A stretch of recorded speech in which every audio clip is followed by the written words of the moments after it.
नमस्कार मंडळी, आपण पाहतोय नेता कट्टा आणि या विशेष कट्ट्यामध्ये आज आपल्यासोबत आहे राजुरा विधानसभेचे विद्यमान आमदार ज्यांच्या नावामध्ये देव आहेत आणि साक्षात राजुरा विधानसभेला जणू काही देवाच्या रूपाने एक देवराव दादा भोंगळे सारखं व्यक्तिमत्व लाभलंय काय हे आपण या ठिकाणी पाहणार आहोत.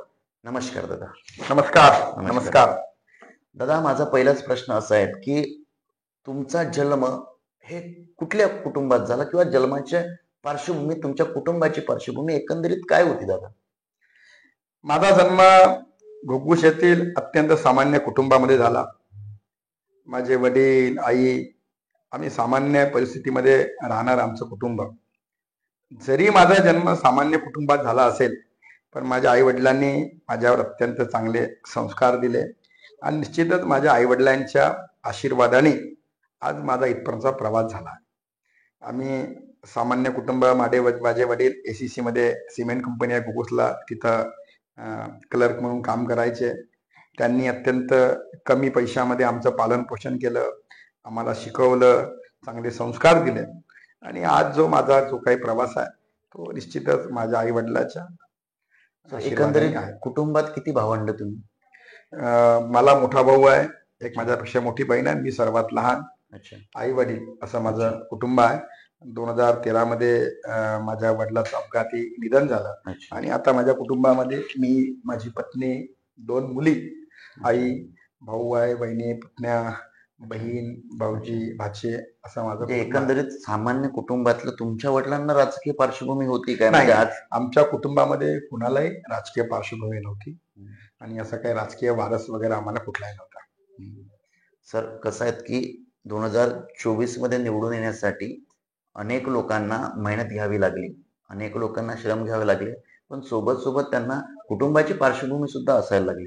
तुम्ही असं व्यक्तिमत्व आहेत सर की तुमच्या मागे कुटुंबाची पार्श्वभूमी नव्हती, तर मग तुम्हाला कुटुंबाची पार्श्वभूमी नसताना सुरुवातीलाच राजकारणात जावं असं प्रथमतः कधी वाटलं? म्हणजे कसं आहे की तुम्ही एकंदरीत जेव्हा शिक्षण घेत होता तेव्हा बाळाचे पाय पाळण्यात दिसतात म्हणते, तुमचं असं कुठं वाटलं तुम्हाला की आपण आता राजकारणात गेलं पाहिजे, आपण काम केलं पाहिजे? हे कुठल्या वर्षी वाटलं, कधी वाटलं? मला असं कधी वाटलं नव्हतं की मी राजकारणात जाईल म्हणून. खरं तर मी शिक्षणामध्ये, अभ्यासामध्ये चांगलो होतो आणि मी अगदी पहिल्या वर्गापासून दरवर्षी वर्गाचा कॅप्टन राहायचो. त्याच्यानंतर सर्व कार्यक्रमात मी सक्रिय सहभागी राहायचो.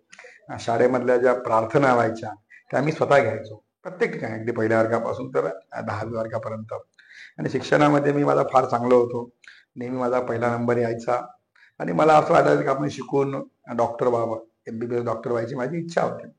परंतु 10वी पर्यंत माझं शिक्षण व्यवस्थित चाललं. नंतर मग मी 12 वर्गात असताना, मला 11-12 असताना थोडं एक राजकारणामध्ये असं काय ऑटोमॅटिक कल आला, कळलं नाही कसं काय झालं ते. एक मला वाटतं की गावामध्ये एक ग्रामपंचायतची निवडणूक होती घुगुसमध्ये आणि त्या निवडणुकीमध्ये मी काही उमेदवारासाठी तेव्हा पहिल्यांदा प्रचारामध्ये सक्रिय झाला. वय वर्ष काय असेल तेव्हा? तेव्हा माझं वय असलं पाहिजे साधारणतः 17-18 वर्ष वय असलं पाहिजे. 17-18 वर्ष तुम्ही भाजपचा झेंडा प्रथमतः हाती घेतला? म्हणजे भाजपचा म्हणण्यापेक्षा मी तेव्हा एका निवडणुकीमध्ये 1-2 उमेदवारासाठी काम केलं आणि नंतर मग ते मला वाटते साधारणतः 17-18 वर्षाची घटना आहे. आणि नंतर मग ती निवडणूक झाल्यानंतर मग असं अचानक वाटलं की चला आपण राजकीय क्षेत्रामध्ये प्रवास केला पाहिजे. आणि मग तेव्हा काँग्रेसचा तर दूरदर्शनचा विषय नव्हता, काही मनात विचारही आला नाही. आणि तेव्हा मग ठरवलं की चला आपण आता राजकीय पक्षात काम केलं पाहिजे. आणि मी तेव्हा आमच्या घुगुसमध्ये मी भाजपचा वार्डाचा अध्यक्ष झालो. माझ्या तुमच्या वार्डाचे तुम्ही अध्यक्ष झाले आणि तिथून मी पहिल्यांदा कामाला सुरुवात केली. सर, भाजपच का त्यावेळेस, म्हणजे असंच का वाटलं की आपण भाजपमध्येच काम करायला पाहिजे? कारण की तेव्हाच तुम्ही जे म्हणत आहेत की शरद पवार काँग्रेसमध्ये सक्रिय होते, शरद पवार हे मुख्यमंत्री सुद्धा राहिलेले होते, त्यानंतर काँग्रेसचं एक मोठं वलय चंद्रपूर जिल्ह्याला होतं, त्यानंतर शिवसेना सुद्धा त्याच्यामध्ये बिल्डअप करत होती, त्याच्यानंतर राष्ट्रवादी तेव्हा तर निघली नव्हती पण अनेक बाकी पक्ष होते. या सगळ्या एकंदरीत त्याच्यामध्ये भाजपच का निवडावं वाटलं? एकंदरीत काँग्रेस बद्दल तर आदर नव्हताच. काँग्रेसचे जे काही कल्चर, जे काही धोरण ते कधी पटलेच नाही. आणि मग तेव्हा निश्चितच या देशाला दिशा देणारा पक्ष, विचार यामुळे भारतीय जनता पक्ष हाच माझ्या अगदी मनातला पक्ष होता आणि मी नॅचरल फ्लो मध्ये मी भाजपमध्ये वळलो. अच्छा, म्हणजे आणि कुठलाही तुम्हाला आर्टिफिशियल विचार करून किंवा कुठला आपल्याला निवडणूक लढायची आहे किंवा तिथले स्थानिक समीकरण पाहून असं न काहीच करता नाही. नॅचरली तुम्हाला जे नॅचरल वाटलं मध्ये मला वाटलं की आपण भारतीय जनता पक्षामध्ये काम केलं पाहिजे हो. आणि भारतीय जनता पक्षाचा विचार, समाजातला शेवटच्या माणसाचा विचार, भारतीय जनता पक्षाचं तेव्हाचं नेतृत्व वगैरे या सर्व गोष्टी एकदा मनाला नॅचरल कोर्स मध्ये म्हणतो ना आपण, तेव्हा लव्ह असं- ऍट फर्स्ट साईट म्हणतो ना अच्छा, आपण, हा. तसं एकदम भाजप बद्दल प्रेम अच्छा. आलं. तेव्हा असं वाटलं होतं की आपली सत्ता येईल एक दिवस? कधी विचारत नाही, आता इथपर्यंत विचारत नाही. तेव्हा मी काय सामान्य कार्यकर्ता आहे म्हणून नव्हतो हो. आणि तेव्हा मी भाजपमध्ये काम करायला सुरुवात केली आणि त्या काळामध्ये भारतीय जनता पक्षाचं काम करणारे लोकच नव्हते गावागावात, हो, तेच. लोकच नव्हते. हो. पण तरी वाटलं की नाही का एक विचार घेऊन काम करणारा पक्ष आहे अच्छा. आणि मग स्वाभाविक आहे, गर्दी तर नव्हतीच पक्षामध्ये कुठंच नव्हती. आणि काम करतो म्हटल्याबरोबर मग लगेच मला वार्डाचा अध्यक्ष झालो अच्छा. आणि कामाला सुरुवात केली मी.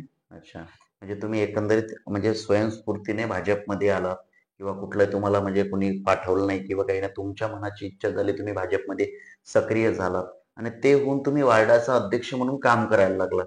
आता हे वार्डाचा अध्यक्ष होताना तेव्हा मग असं वाटलं काय की आपण निवडणूक लढवली पाहिजे ना आपणच सरपंच मग झालं पाहिजे? मी जेव्हा वार्डाचा अध्यक्ष झालो तेव्हा मला आठवते घुगुस सारख्या मोठ्या शहरामध्ये हो.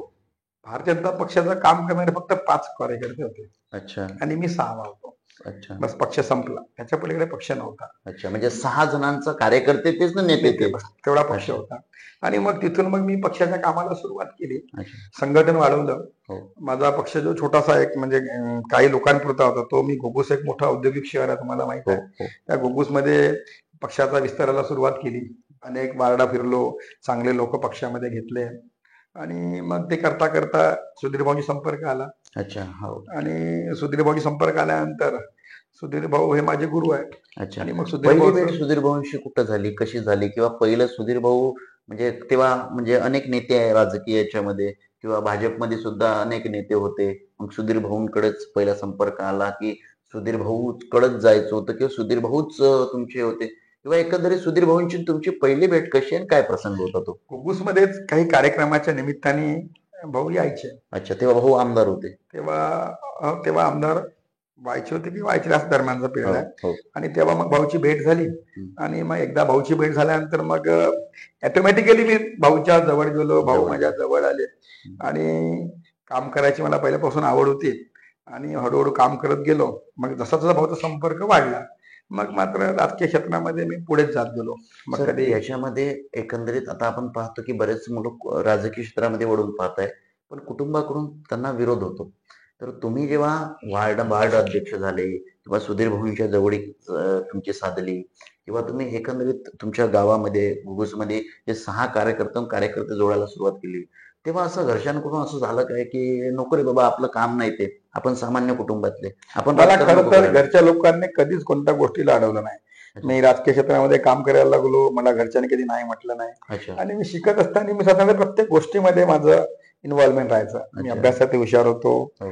क्रिकेटमध्ये मी खूप खेळायचो, क्रिकेटमध्ये खूप वेळ द्यायचो. अच्छा. बाकी ऍक्टिव्हिटी, मग कुठे शाळेमध्ये काय कॉम्पिटिशन असेल, वादविवाद स्पर्धा असेल, सायन्स अच्छा. एक्झिबिशन असेल, अच्छा. भाषण स्पर्धा असेल, अच्छा. मी प्रत्येक म्हणजे गोष्टीमध्ये एक्स्ट्रा करिक्युलर ऍक्टिव्हिटी म्हणजे? प्रत्येक गोष्टीमध्ये मी सक्रिय राहायचो अच्छा.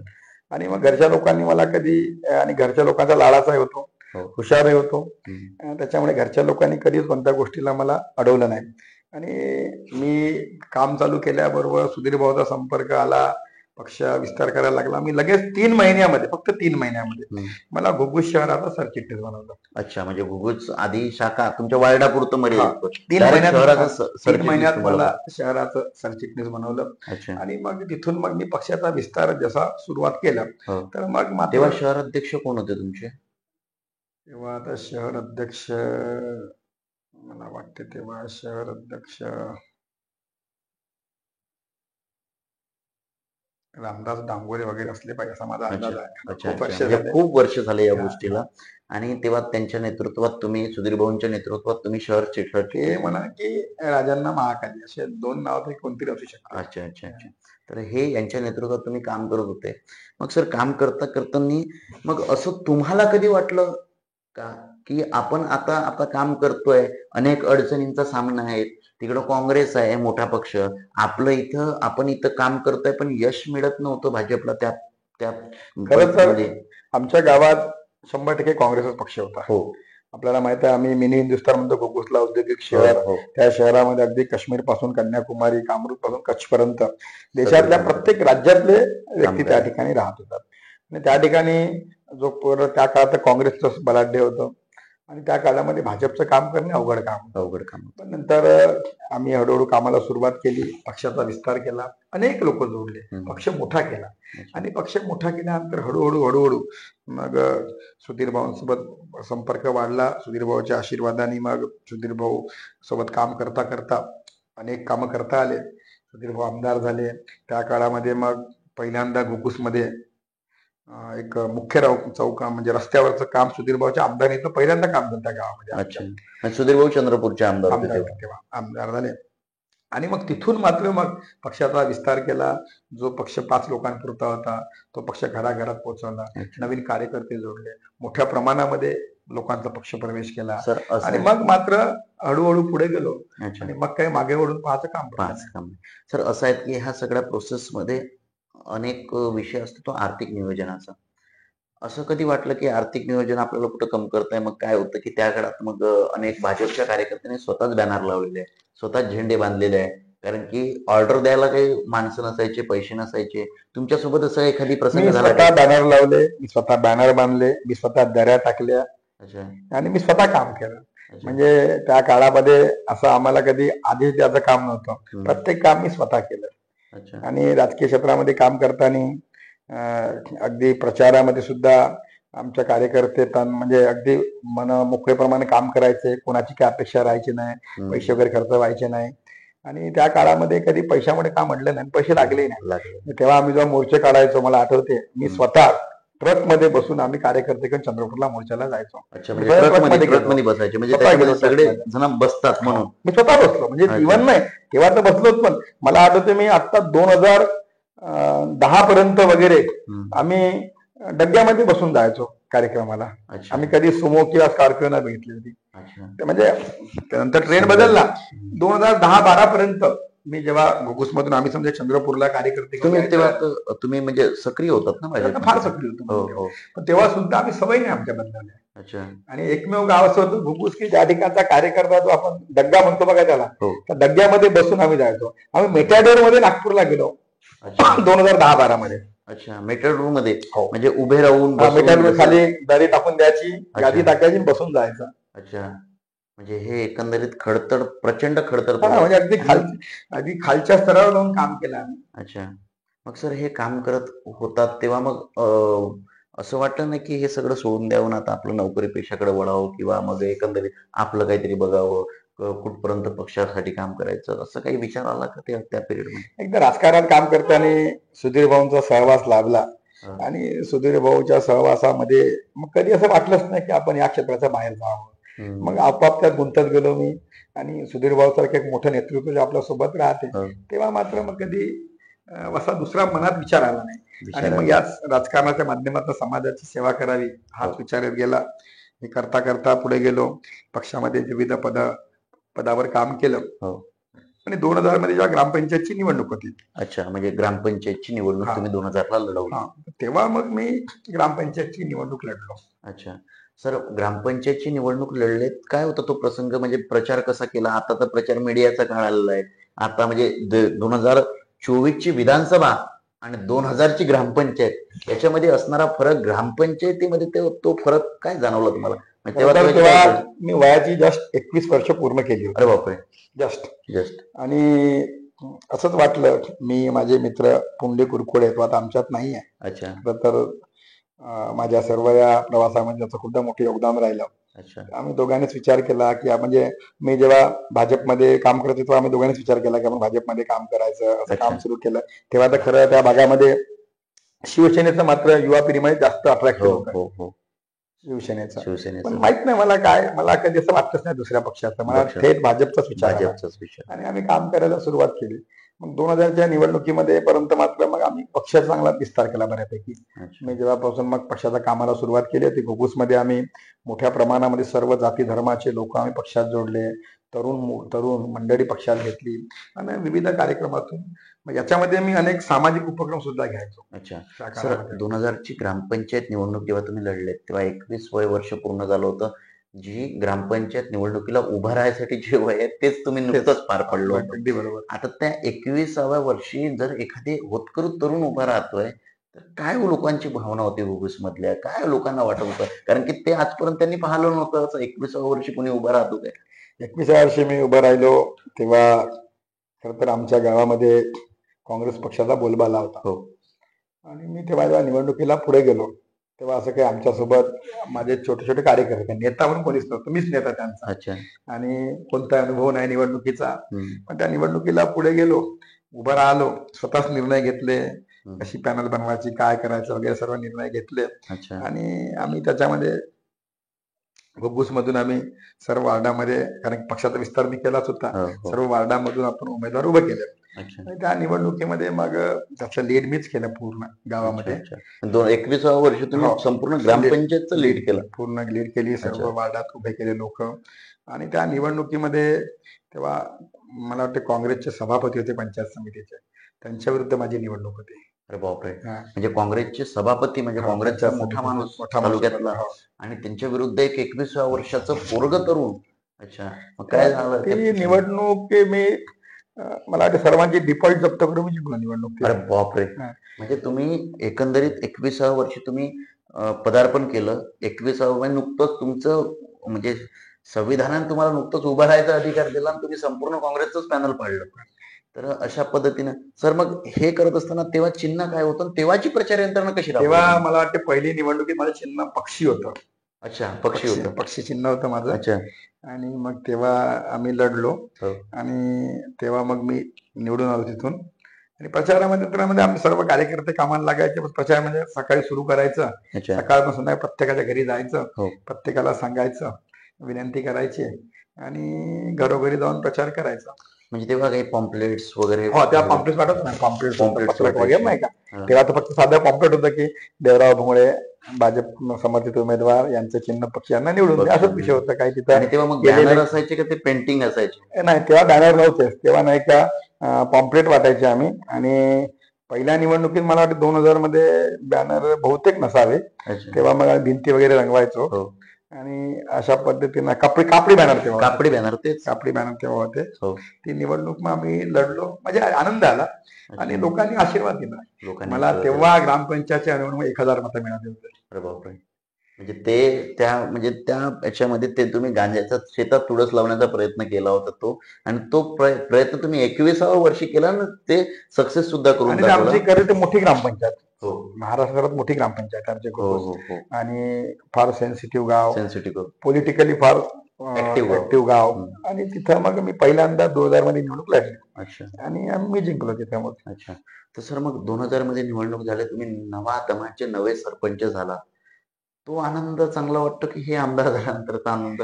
ह्या दोन याच्यामधला फरक काय सांगाल? नाही, खरं तर हे बघा, आमदार होणं आणि नंतर आपण आता सरपंचाचा आनंद एक प्रत्येक स्टेजवर प्रत्येक गोष्ट मिळत गेल्यानंतर, आणि ते तुलना असे दुकान ठेवू शकत नाही. ती माझी राजकीय सुरुवात होती. ते काम करताना आनंद आला. हो. सरपंच झालो. खरं तर गावाचा सरपंच म्हणून पहिल्यांदा गावाच्या विकासाला गती मिळाली. म्हणजे घुगुस हे आमचं गाव डेव्हलप नव्हतं, साधा रस्ता नव्हता. हो. पण त्या गावामध्ये आज 20 वर्षात जी काही कामं केली ती सारी मला सुधीर भाऊच्या आशीर्वादाने भारतीय जनता पक्षाच्या माध्यमातून मला करतात. त्या गावातल्या प्रत्येक कामावर असं म्हणता येणार की ते काम आम्ही मंजूर केलं. एवढं काम केलं त्या गावामध्ये 20 वर्षामध्ये. हक्काने तुम्ही ते सांगू शकता. 20 वर्षामध्ये त्या गावाचा चेहरा मोहरा बदलण्याचं काम हो. केलं. ज्या गावात एक रस्ता नव्हता, हो. आज तुम्ही जर घुगुसमध्ये गेलात, सिमेंट रस्ते, नाल्या, पिण्याच्या पाण्याच्या व्यवस्था, लाईट, काहीच शिल्लक ठेवलं नाही. अच्छा. बोरिंग, चंद्रपूर जिल्ह्यात सर्वात जास्त बोरिंग असणारं गाव आमचं घुगुस आहे. अच्छा. म्हणजे तुम्ही जलसंधारणाचं काम वयाच्या 21 मोठ्या प्रमाणात काम केलं, म्हणजे आनंद आला. आणि 5 वर्ष मग एवढं काम केलं, सरपंच झालो, नवीन अनुभव होता, तरुण होतो, हो. गावाच्या लोकांची साथ होती. मग आमसभेला लोक येत नव्हते. माझ्या पहिल्या आमसभेला 1000 लोक आले, पहिल्या आमसभेला. बापरे. म्हणजे लोकांचा विश्वास होता. जी गर्दी होती ती गर्दी काही हटत नाही तुमच्या मागची. आणि म्हणजे तिथं तेव्हाही ना आता गर्दी होती. ग्रामसभेला लोकच राहत नाही, हो. पण पहिल्याच माझ्या ग्रामसभेला मोठ्या प्रमाणात लोक त्या ठिकाणी. अच्छा, म्हणजे एक तुम्ही वेगळं नेटवर्क त्या घुगुसमध्ये उभं केलं आणि एकंदरीत सर तुम्ही 21व्या वर्षी मग तेव्हा पंचायत समिती तुमची चंद्रपूरला. मग चंद्रपूरला पंचायत समितीच्या कामानिमित्त यायचं, तर प्रवास कशाने करायचा मग? तेव्हा मी मोटरसायकलने यायचो. अच्छा, म्हणजे त्या कुठे? काळात तर मला घुगुसच्या सोबत 3-3 चक्रा व्हायच्या माझ्या. अरे बापरे! आणि तुम्हाला एक सांगायचं राहिलं म्हणजे मला आठवतं मी जेव्हा निवडणुकीला होतो तेव्हा मी शिकत होतो BA फर्स्ट इयरला. अच्छा, आणि मला आठवतंय की उद्या निवडणूक आणि आज माझा पेपर होता इंग्रजी लिटरेचरचा. अच्छा. मी पेपर देऊन आलो आदल्या दिवशी. आणि तुम्ही शिक्षणावर तेवढं कॉन्सन्ट्रेशन हा. केलं, निवडणुकीवर म्हणजे उद्या माझा निवडणूक आणि निवडणूक. आज माझा इंग्रजीचा पेपर होता इंग्रजीचा लिटरेचरचा. पेपर. मी तो अच्छा. पेपर देऊन आलो अच्छा. आणि निवडणूक लढली होती. अरे बापरे! म्हणजे हे एक अद्भुत म्हणजे ताकद असणारं व्यक्तिमत्व, म्हणजे हे असं, कारण तर हे सहज शक्य होत नाही सर प्रत्येकाला. कारण की म्हणजे हे म्हणजे शॉकिंग धक्का आहे की 21व्या वर्षी एक तरुण उभा राहतो आणि संपूर्ण ग्रामपंचायतच निवडून आणतो. त्याला अधिकारच दिला नुकता संविधानाने, तो संपूर्ण पॅनल सकट ज्या पक्षाचे 6 कार्यकर्ते नाहीये त्या याच्यामध्ये किती मेंबर निवडून आणले? बरं ते मध्ये मिराकलच आहे. अच्छा. असे आमचे भाजपचे 3च मेंबर निवडून आलो आम्ही. अच्छा. बॉडी 17ची. अच्छा. 6 कार्यकर्त्यापैकी म्हणजे कार्यकर्ते 6 आणि तरी तुम्ही 3 मेंबर निवडून आणलं. हे मोठं हे म्हणजे आहे तेव्हा संविधान. 6 काय म्हणजे आम्ही सुरुवात केली हो, पक्षाच्या हो, कामाची. हो. नंतर हळूहळू कार्यकर्ते वाढले. वाढले. ग्रामपंचायतच्या निवडणुकीपर्यंत बऱ्यापैकी कार्यकर्ते आले. म्हणजे अच्छा. मी जेव्हा वार्डाचा अध्यक्ष होतो हो. तेव्हा मात्र फक्त 5च नेते होते गावामध्ये. अच्छा. हां. पण नंतर मात्र ग्रामपंचायतच्या निवडणुकीपर्यंत आम्ही चांगलं फिरलो. अच्छा. आमच्याकडे वस्ती आणि कॉलरी असा 2 भागात गाव आहे. कॉलरीमध्ये भाजप, तिथं आम्ही भाजप वाढत तिथले लोक आणले पक्षामध्ये. आणि आम्ही 2000च्या निवडणुकीत फक्त 3 लोक निवडून आलो. अच्छा. 17ची बॉडी होती. अच्छा. पण त्या परिस्थितीमध्ये मी सरपंच झालो. अच्छा. आणि मग सरपंचाला मात्र 5 वर्ष गावात एवढा विकास केला. हो. मग कधी कुठे मागे वळून पाहिलं. अच्छा. तेव्हा तर काँग्रेसचं तेव्हा- बहुमत होतं तरी मी सरपंच हो, झालो. हो, हो. तर तेव्हा तुम्ही मग इथून म्हणजे घुगुसवरून बाईकने जायचे, तेव्हा कुठली बाईक होती? तेव्हा मला आठवतंय आमच्याकडे नुकतीच बाईक घेतली होती. अच्छा. नवीन घेतली होती की सेकंड हँड घेतली नवीन होती? घेतली बजाज कावासाकी होती. अच्छा, बजाजची म्हणजे कावासाकी बाबांचं होती. एकच गाडी होती. हां, हां. ती गाडी जास्त मीच चालवायचो. अच्छा, अच्छा. म्हणजे तुम्ही सरपंच झाल्यामुळे तुमचं जाणं येणं हा, झालं. सरपंच व्हायच्या आधीच गाडी घेतली होती. हो, हो. बाबा रिटायर झाले 2000 मध्ये. सरपंच व्हायच्या आधी हो. त्याच्या आधीच गाडी घेतली होती. ती गाडी अच्छा. चालवायचो. अच्छा, म्हणजे मोटरसायकलनं तुम्ही मग चंद्रपूरला जायचे, चंद्रपूरहून कामं करायचे, इथे हो. यायचे. असं करत सगळे सुधीर भाऊंची साथ होती तुम्हाला आणि या सगळ्या ह्याच्यामध्ये विकास साधला.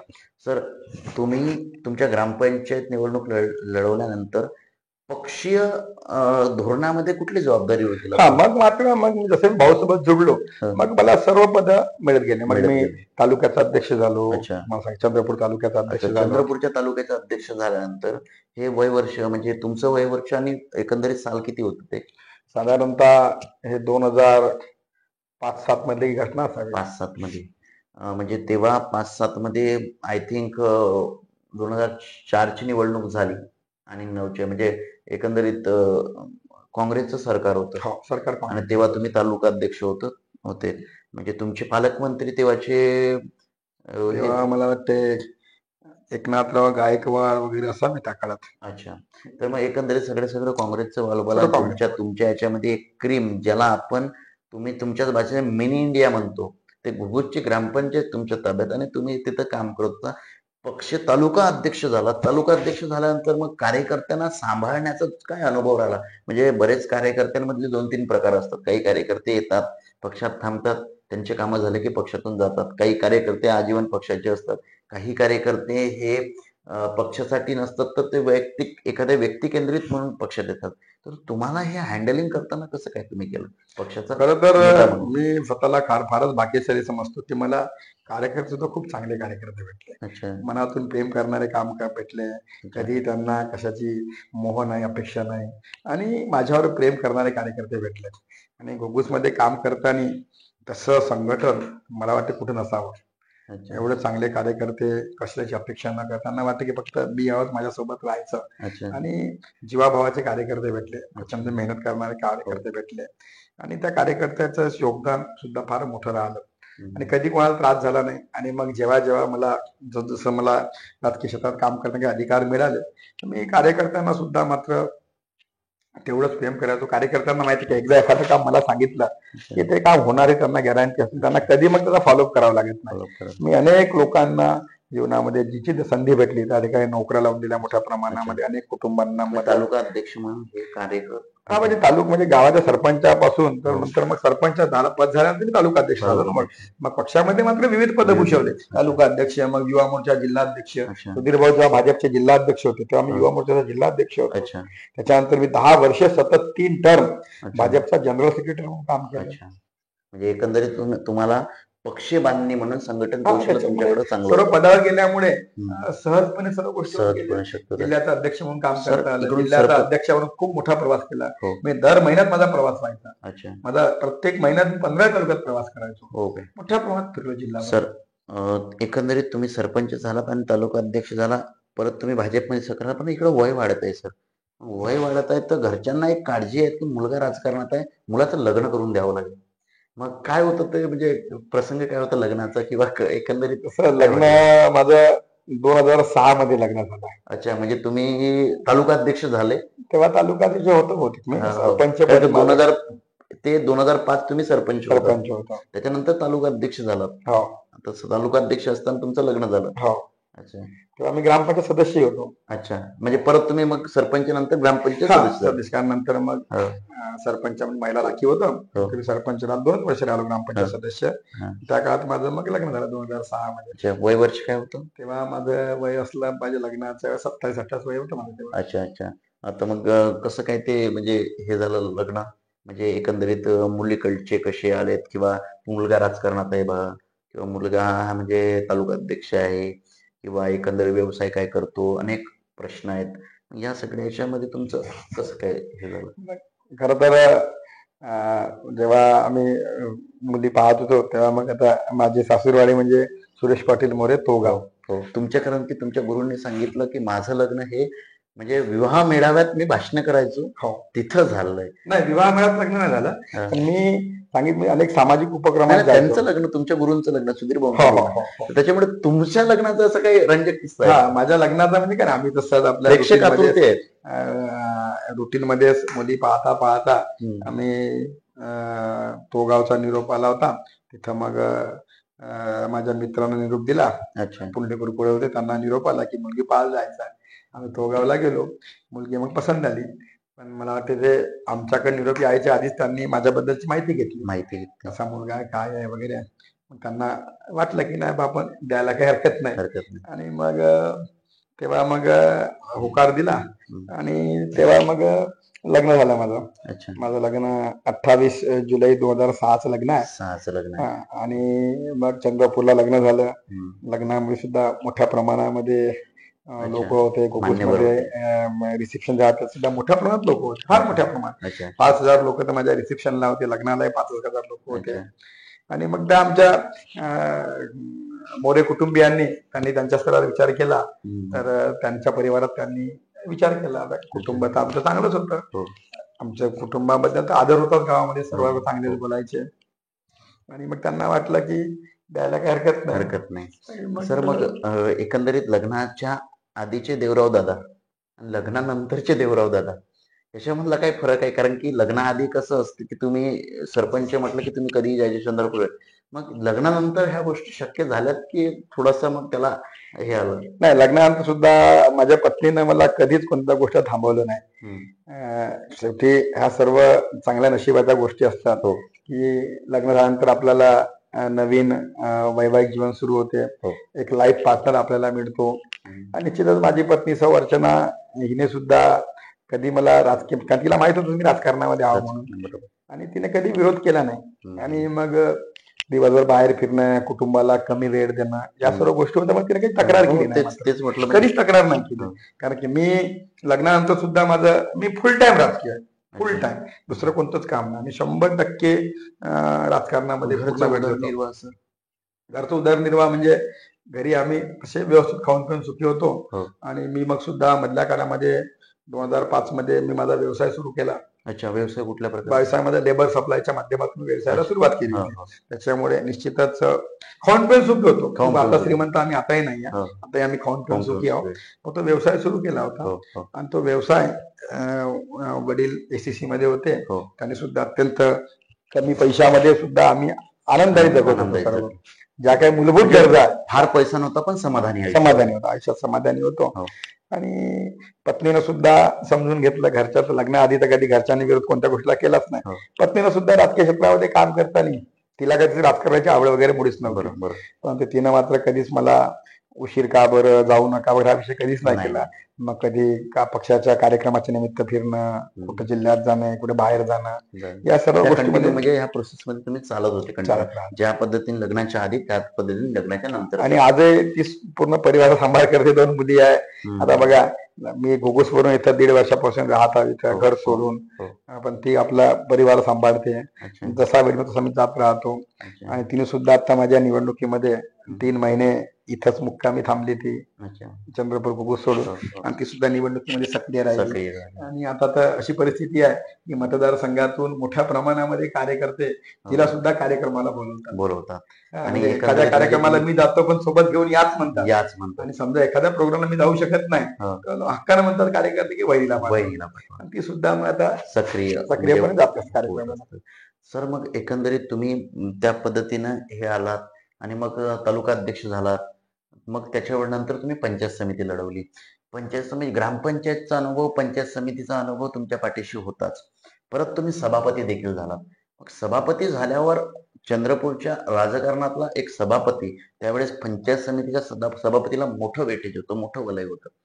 तर तो अनुभव म्हणजे काय सांगाल? पंचायत समितीचा सभापती म्हणून कुठले कार्य केले किंवा कुठले कार्य आणखी करायचे आहेत, समोर कुठले कार्य आणखी विजन आहे, किंवा पंचायत समिती म्हणजे कसल्या पद्धतीने तुम्हाला असायला पाहिजे? तुमच्या मताने काहीतरी कन्स्ट्रक्शन तुम्ही डोक्यात आणले असेल, काही प्लॅनिंग आणली असेल, काय वाटेल पंचायत समितीविषयी? पंचायत समितीमध्ये काम करताना सुद्धा तालुक्याचा संपूर्ण विकासाचं लक्ष ठेवून काम केलं. आणि शिक्षण क्षेत्रामध्ये चांगलं काम केलं. तेव्हा आपण गावागावात विकास व्हावा, तेव्हा वित्त आयोगाच्या माध्यमातून ग्रामीण भागाच्या विकासाला निधी मिळायचा. त्याच्या माध्यमातून तालुक्याचा विकास करण्याचं काम केलं. शेतकऱ्यांसाठी योजना आपण राबवल्या, काही वैयक्तिक लाभाच्या योजना राबवल्या. शिक्षण असेल, अंगणवाडी असेल, या क्षेत्रात चांगलं काम करता आलं. आणि पंचायत समिती सुद्धा एक काम करण्याचा एक चांगला अनुभव आला, आनंद आला. लोकांना सुद्धा एक चांगलं काम, शेवटी मी ज्या ज्या ठिकाणी काम केलं त्या ठिकाणी मात्र एकदम चांगल्या पद्धतीनं लोकांनी त्या कामाची वाहवा केली पाहिजे असंच मी काम केलं. आणि प्रत्येक ठिकाणी मी वेगळं पण काहीतरी करून दाखवलं. आणि त्याच्यामुळे मग सरपंचाचा 5 वर्षाचा अनुभव असा आला की गावात विकासाची काहीच कामं नव्हते. 5 वर्षामध्ये मोठा पण विकास केला. गावात पाण्याची टाकी असेल, बस स्टॉप असेल, प्राथमिक स्वास्थ्य केंद्र असेल, रस्त्यांची निर्मिती, नाल्या, बोरिंग, हायमास, मोठ्या प्रमाणात कामं केली. आणि तो अनुभव घेऊन मग पंचायत समितीचा अनुभव असल्या, म्हणजे ग्रामपंचायतचा अनुभव, त्या अनुभवातून मग आपल्याला तालुक्यात काम करता आलं. गावाच्या बाहेर जाऊन तालुक्यात काम केलं. तालुक्यात सुद्धा सुधीर भाऊ तेव्हा आमदार होते, तेव्हा सुद्धा सुधीर भाऊच्या नेतृत्वामध्ये या तालुक्यात अनेक विकासाची कामं करता आली. मग ते 5 वर्ष पूर्ण केले पंचायत समिती सभापती म्हणून. या पंचायत समितीचे सभापती तुम्ही, सुधीर भाऊ जेव्हा आमदार होते तेव्हा तुम्ही पंचायत समितीचे सभापती होते आणि त्या माध्यमातून तुम्ही वेगवेगळ्या प्रकारच्या पंचायत समितीच्या योजना राबवण्याचं चांगल्या प्रकारे काम केलं. सर, मग त्याच्यानंतर तुम्ही पंचायत समिती लढल्यानंतर तुम्ही पंचायत समिती, तेव्हा असं वाटलं की आपण जिल्हा परिषद लढवावी आणि जिल्हा परिषदचा मग म्हणजे तुम्ही जिल्हा परिषदचे अध्यक्ष होताच आता येणाऱ्या काळात, पण तेव्हा वाटलं का पंचायत समितीचा सभापती झाल्यानंतर की आपण आता पुढची निवडणूक लढायला पाहिजे? असं म्हणजे कधी असं वाटायचं काही कामच पडलं नाही. त्या निवडणूक होत गेल्या, ऑटोमॅटिक मी पुढच्या निवडणुकीत जात गेलो. आणि जिथं लढलो मी तिथं मुख्य पदावर. तुमच्या पक्षामध्ये काही तुम्हालाच काउंटर करून कोणी म्हणजे आणखी त्या पदावर दावेदारी करणारा असं, किंवा त्या पक्षांतर्गत गटबाजीचा कधी सामना करावा लागला नाही मला. अच्छा, असा कधी सामना करावा लागला नाही. याच निवडणुकीमध्ये आम्ही पाहिलं, चंद्रपूरच्या विधानसभेमध्ये 1-2 व्यक्तिमत्व होते जे भाजपमध्ये नुकताच आलेले होते. ते माजी आमदार किशोरजी जोरगेवार, म्हणजे आता सध्याचे विद्यमान आमदार, म्हणजे त्या ठिकाणचे. आणि दुसरे होते बृजभूषण पाजारे, हे भाजपचे सक्रिय कार्यकर्ते. सुधीर भाऊंचा आग्रह त्यांनी लाईव्ह बोलून दाखवलं होतं एअरपोर्टवर की आम्हाला बृजभूषण पाजारे हा उमेदवार हवा आहे, आम्ही पक्षाला ही मागणी करणार. आणि मग तिथंच म्हणजे यांचा विरोध झाला आणि मग अचानक त्यांना तिकीट गेली. हा जो सत्ता संघर्ष, पक्षांतर्गत संघर्ष झाला, तो तुमच्या वाट्याला कधी आला काय? नाही, सत्ता संघर्ष माझ्या वाट्याला कधीच आले नाही. आणि मी ज्या ज्या निवडणुकीत गेलो, मी सहज पद्धतीनं मला त्या पदावर मला काम करता आला. मग काही संघर्ष वेळ मला असं कधी करायचं काम पडलं नाही. पक्षांतर्गत तुम्हाला संघर्षाचं काम पडलं नाही. सर, मग तुम्ही एकंदरीत जिल्हा परिषदेचे सदस्य झालात, तर जिल्हा परिषदची निवडणुकीचा काय अनुभव राहिला किंवा एकंदरीत आता जे कार्यकर्ते जिल्हा परिषद निवडणुका तुमच्या नेतृत्वात लढू इच्छितात त्यांना तुम्ही काय सांगू इच्छिता? खरं तर निवडणुकीचा प्रत्येक निवडणूक अनुभव फार चांगला आला. हो. मला आठवतं मी पहिल्यांदा ज्या ग्रामपंचायतची निवडणूक लढली तेव्हा मला सर्व मिळून हम्म. 970 रुपये लागले होते. 970 हा, रुपये म्हणजे फक्त? अगदी फॉर्म भरण्यापासून अच्छा ते विजयापर्यंत. अच्छा, फार कमी खर्च हा. होता. मग नंतर दुसऱ्यांदा मी ग्रामपंचायत तेव्हा मला पैसे लागले नाही. पंचायत समितीला सुद्धा मला वाटते तेव्हा 10-12 हजार रुपये लागले होते. अच्छा, मी नंतर जेव्हा जिल्हा परिषदेची निवडणूक लढलो 2012 मध्ये, 12 मध्ये. ती निवडणूक मी 30,000 रुपयात लढलो फक्त. अच्छा, म्हणजे फार कमी खर्च आहे जिल्हा परिषद. म्हणजे माझ्या निवडणुकीमध्ये मला कधीच खर्च लागला म्हणजे नाही. जिल्हा परिषद म्हणजे सेमी विधानसभा आहे, हा. म्हणजे हाफ आणि विधानसभा. तेव्हा कार्यकर्ते खूप ताकदीनं काम करायचे आणि बेसिकली मी कार्यकर्ताच राहिलो शेवटपर्यंत. मी अच्छा. कधी नेत्याच्या भूमिकेत कधी वावरलो नाही. वावरले. आणि त्याच्यामुळे मला कार्यकर्त्यांनी जनतेने खूप भरभरून प्रेम केलं हम्म. आणि घुगुसमधून मी जिल्हा परिषद लढलो आणि सभापती झालो मी तेव्हा. अच्छा तेव्हा माझ्याकडे शिक्षण आणि बांधकाम खातं मिळालं. अच्छा, म्हणजे खरं तर तुम्ही घुगुस मधून जिल्हा परिषद लढले? पहिल्यांदा पहिल्यांदा. मी 2दा जिल्हा परिषद लढलो आतापर्यंत. अच्छा पहिली जिल्हा परिषद घुगुसमधून लढलो अच्छा आणि तेव्हा मी गटनेता झालो पक्षाचा. अच्छा, पक्षाचे गटनेता झाले? जिल्हा अच्छा परिषदचा सत्ता पक्ष नेता मी झालो. अच्छा, मग तेव्हा गटनेता झाल्यावर मग मला म्हणजे संपूर्ण पक्षाचा गट सांभाळण्याची जबाबदारी माझी हो, होती. तेव्हा मग जिल्हा परिषदेचे अध्यक्ष कोण राहिले 12 मध्ये? 12 मध्ये अध्यक्ष होते संतोष कुंबरे अध्यक्ष होते पहिल्या टर्मला. राखीव रिझर्व्ह हा, होते? एस टी राखीव अच्छा. होतं. तेव्हा ते अध्यक्ष होते. हो. तेव्हा तर आम्ही 5 पक्षाची म्हणून सरकार बनवलं जिल्हा परिषदला. अरे बापरे, आणि त्या पाचही पक्षाचा कुठले गटनेता कुठले मी पक्ष होतो. होते तेव्हा? तेव्हा होतो आम्ही भाजप, अच्छा त्याच्यानंतर पहिल्यांदा भाजप होती, त्याच्यानंतर आपलं आमच्या बंटी भाऊ बागडे यांची ते तेव्हा युवा शक्ती होती. अच्छा शेतकरी संघटना तेव्हा आमच्यासोबत होती. अच्छा. त्याच्यानंतर BSP होती, हो. शिवसेना होती, हम्म.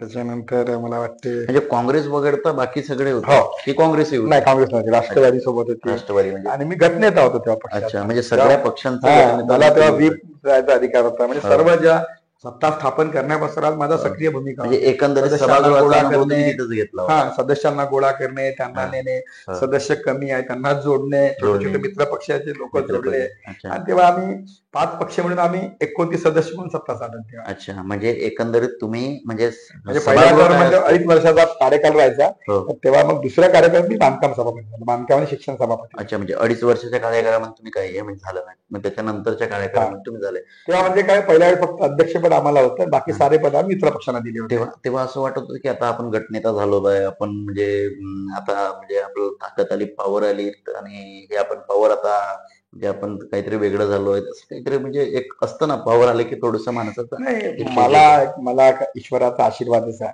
मला कधी सत्ता माझ्या डोक्यात नाही गेली आणि असं कधी वाटलंच नाही मला की आपल्याला काहीतरी वेगळं भेटलं पाहिजे वगैरे, असं अच्छा. कधीच नाही वाटलं. हो. काम करत गेलो, काम करता करता सर्व गोष्टी ऑटोमॅटिक घडत गेल्या. हो. सर, पंचायत समितीपर्यंत ठीक आहे, पण जेव्हा जिल्हा परिषदचा विषय येतो तेव्हा अनेक गोष्टी त्यामध्ये ऍड होतात.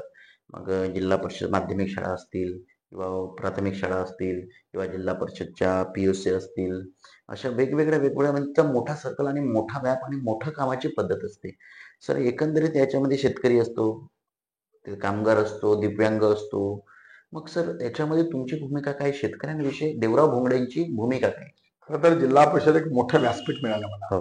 तेव्हा आदरणीय सुधीर भाऊ जिल्ह्याचे पालकमंत्री, राज्याचे अर्थमंत्री होते आणि जिल्हा परिषदेने पहिल्यांदा तेव्हापासून विकासाला गती मिळाली. मोठ्या प्रमाणामध्ये आम्ही गाव तिथं शाळा इमारत बांधून काढली, अंगणवाडी इमारत बांधली, रस्त्याच्या कामासाठी पहिल्यांदा पैसे यायला लागले, वैयक्तिक लाभाच्या योजना असेल, सिंचन असेल, या सर्व कामासाठी मोठ्या प्रमाणामध्ये निधी आम्हाला आणता आला आणि सुधीर भाऊच्या नेतृत्वामध्ये पूर्ण जिल्ह्याचा विकास करता आला. आणि तिथून त्या माध्यमातून जिल्हा परिषदला साधारणतः जे आमचे खाते असतात त्यामध्ये अर्थ, बांधकाम असा पॅटर्न, आरोग्य, शिक्षण असते. पण मला शिक्षणामध्ये रुची असल्यामुळे पहिल्यांदा शिक्षण आणि बांधकाम असं खातं अलग करण्यात आलं. 12-13च्या दरम्यान? नाही, मी तेव्हा 12 ते 17 म्हणजे मला वाटतं साधारणतः मी 14 मध्ये वगैरे सभापती झालो. 14 मध्ये? सर, एक सेकंद. 14 मध्ये भाजपची सत्ता संपूर्ण देशात आली, तेव्हा भाजपकडे म्हणजे परिस्थिती अशी होती महाराष्ट्रामध्ये की भाजप हे एकदम ऍक्टिव्हली म्हणजे काम करत होती, पण भाजपला उमेदवार वाटण्यामध्ये फार अडचणी गेल्या होत्या. म्हणजे अनेक याच्यामध्ये आपण बरेच उदाहरणं पाहिले की जे भाजपची तिकीट होती म्हणून ते भाजप मोदी लाटेमध्ये ते मोदी लाट म्हणायचे त्याच्यामध्ये झालेले आमदार आहे. मग तेव्हा आता जे तुम्ही 24 मध्ये केलं ते 14 मध्ये केलं असतं तर आज तुम्ही एक वेगळ्या याच्यावर असते किंवा 14 मध्ये ते करायला पाहिजे नव्हतं किंवा ते 14 मध्येच झालं असतं तर बरं झालं असतं. असं म्हणजे 14 आणि 24 मध्ये याच्यामध्ये काय? नाही, 14 मध्ये का विधानसभाचा विचार केला नाही तुम्ही? 14 मध्ये मी तेव्हा जिल्हा परिषद सदस्य होतो. हो. 2012 साली निवडून आलो होतो मी. हं, आणि तो 12-17चा तो काळ होता आणि तेव्हा मी गटनेता होतो. हं. आणि तेव्हा मला वाटते मी जिल्ह्याचा महामंत्री सुद्धा होतो भाजपचा. अच्छा, 2010 मध्ये महामंत्री झालो अच्छा. जिल्ह्याचा. तेव्हा महामंत्री होतो. तेव्हा असं कधी वाटलं नाही की आपण विधानसभा लढा वगैरे कधी असं वाटलं नाही. आणि आपण म्हणतो ना योग्य वेळीच माझ्या डोक्यात योग्य गोष्टी येत गेल्या. अच्छा. त्याच्यामुळे आधीच काही आपल्याला वाटावं बा असं हं. मला 14 मध्ये वगैरे वाटलं नाही. पण 14 मध्ये तेव्हा मात्र वेळेवर मला माझा विचार सुद्धा झाला होता. मला आठवतंय की तेव्हा 14 2014 मध्ये मला सुधीर भाऊ म्हणाले होते की बा बहुतेक आपल्याला वडोदरा विधानसभा लढायची पाळी येऊ शकते म्हणून अच्छा, म्हणजे 2014 मध्ये. म्हणजे तुम्हाला पुतळे टाकायला सुधीर भाऊ सज्ज होते. हा कारण की त्यांना विश्वास होता की देवरावांना कुठेही टाकलं तरी तो तिथून विजय किशोर. म्हणजे 14 मध्ये तेव्हा मला वाटते युती तुटली आणि हो. भाजपला 100% लढायचं होतं. तेव्हा हो. विचार झाला माझ्या नावाचा. हो, हो. परंतु तेव्हा मग 14 मध्ये काँग्रेसचे तात्कालिक नेते सन्मान्य संजयजी देवतळे ते देवतळे. काँग्रेसमध्ये होते. हो, आणि मला वाटतं जिल्ह्याचे पालकमंत्री होते ते हो, 9 ते हो, 14 मध्ये. हो, आणि मग त्यांचा भाजपमध्ये प्रवेश झाल्यामुळे हो. मग 14 मध्ये माझा निवडणूक लढायचा विषय मग मागे पडला. मागे पडला. त्यामुळे बरोबरसाठी मला अच्छा. तेव्हा चर्चा सुरू झाली होती अच्छा, 14 म्हणजे 2014 मध्ये. तेव्हा जर का देवराव दादा तिथे गेले असते तर असं म्हणायला हरकत नाही की बडोभाऊंचा जन्म झाला नसता. नाही, असं जर तर राजकारणात जर जर तर तरला काही अर्थ कारण नसते. की कसं आहे की तुम्ही अपराजित आजपर्यंत तुम्ही कुठलीही निवडणूक हारले नाही. मग 2014 चीच कशी हाराल असं नियतीला देखील म्हणजे अशा पद्धतीचं ते हे होऊ शकतं. असो तर 14 मध्ये असं एकंदरीत विचार झाला होता तुमची का लढवली पाहिजे ना कारण की पक्षाने तुम्हाला म्हटलं होतं. मग 14 मध्ये मग ते तुम्ही बॅकअप तेव्हा असं वाटलं की नाही बा आता आपल्याला लढायचंच आहे. आपलं हे झालं किंवा आपण इंडिपेंडेंट राहिलं पाहिजे. असं कधीच वाटलं नाही मला. हो, पक्षाशिवाय दुसरा विषय कधी माझ्या मनात आलाच नाही. हो. कधीच नाही आला. हं, म्हणजे 14 मध्ये मी जिल्हा परिषदला होतोच. आणि मला वाटते नंतर मग मी 14च्या निवडणुकीनंतर मी जेव्हा 2.5 वर्षानंतर पुन्हा निवडणूक झाल्या पदाधिकाऱ्यांच्या, हं. तेव्हा मी सभापती झालो जिल्हा परिषदला. अच्छा. तर सर एकंदरीत आता आपण महाराष्ट्राची परिस्थिती पाहिली. थोडंसं आता कमबॅक जाऊ. महाराष्ट्राची परिस्थिती पाहिली तर महाराष्ट्राच्या परिस्थितीमध्ये शेतकरी, कामगार अनेक दबलेला पिचलेला वर्ग आहे. तुमच्या प्रत्येकांविषयी भूमिका सर या माध्यमांना लोकांना ऐकायची आहे. सर तुम्हाला शेतकऱ्यांविषयी तुमची भूमिका काय मांडावीशी वाटते? शेतकरी म्हणजे तुम्ही कुठल्या दृष्टिकोनातून त्यांच्याकडे पाहता? खरं तर शेतकरी हा जगाचा पोशिंदा आहे. मला आठवते अगदी लहानपणापासून आपण अनेक काँग्रेसच्या नेत्यांचे भाषणं जर ऐकायचो ते म्हणाले भारत हा कृषीप्रधान देश आहे, शेतकरी देशाचा कणा आहे. परंतु दुर्दैवाने ज्या काँग्रेसनी देशाच्या स्वातंत्र्याच्या काळात 60 वर्ष अगदी गल्लीपासून तर दिल्लीपर्यंत सत्तेचा उपभोग घेतला. हं. पण त्या काँग्रेसने मात्र शेतकरी किंवा समाजातल्या कोणत्याच वर्गाचं भलं करता आलं नाही. आणि म्हणून देशाचे जेव्हा नरेंद्र मोदीजी पंतप्रधान झाले तेव्हापासून गेल्या 10-11 वर्षामध्ये शेतकऱ्यांच्या कल्याणाच्या अनेक योजना आपण राबवतो.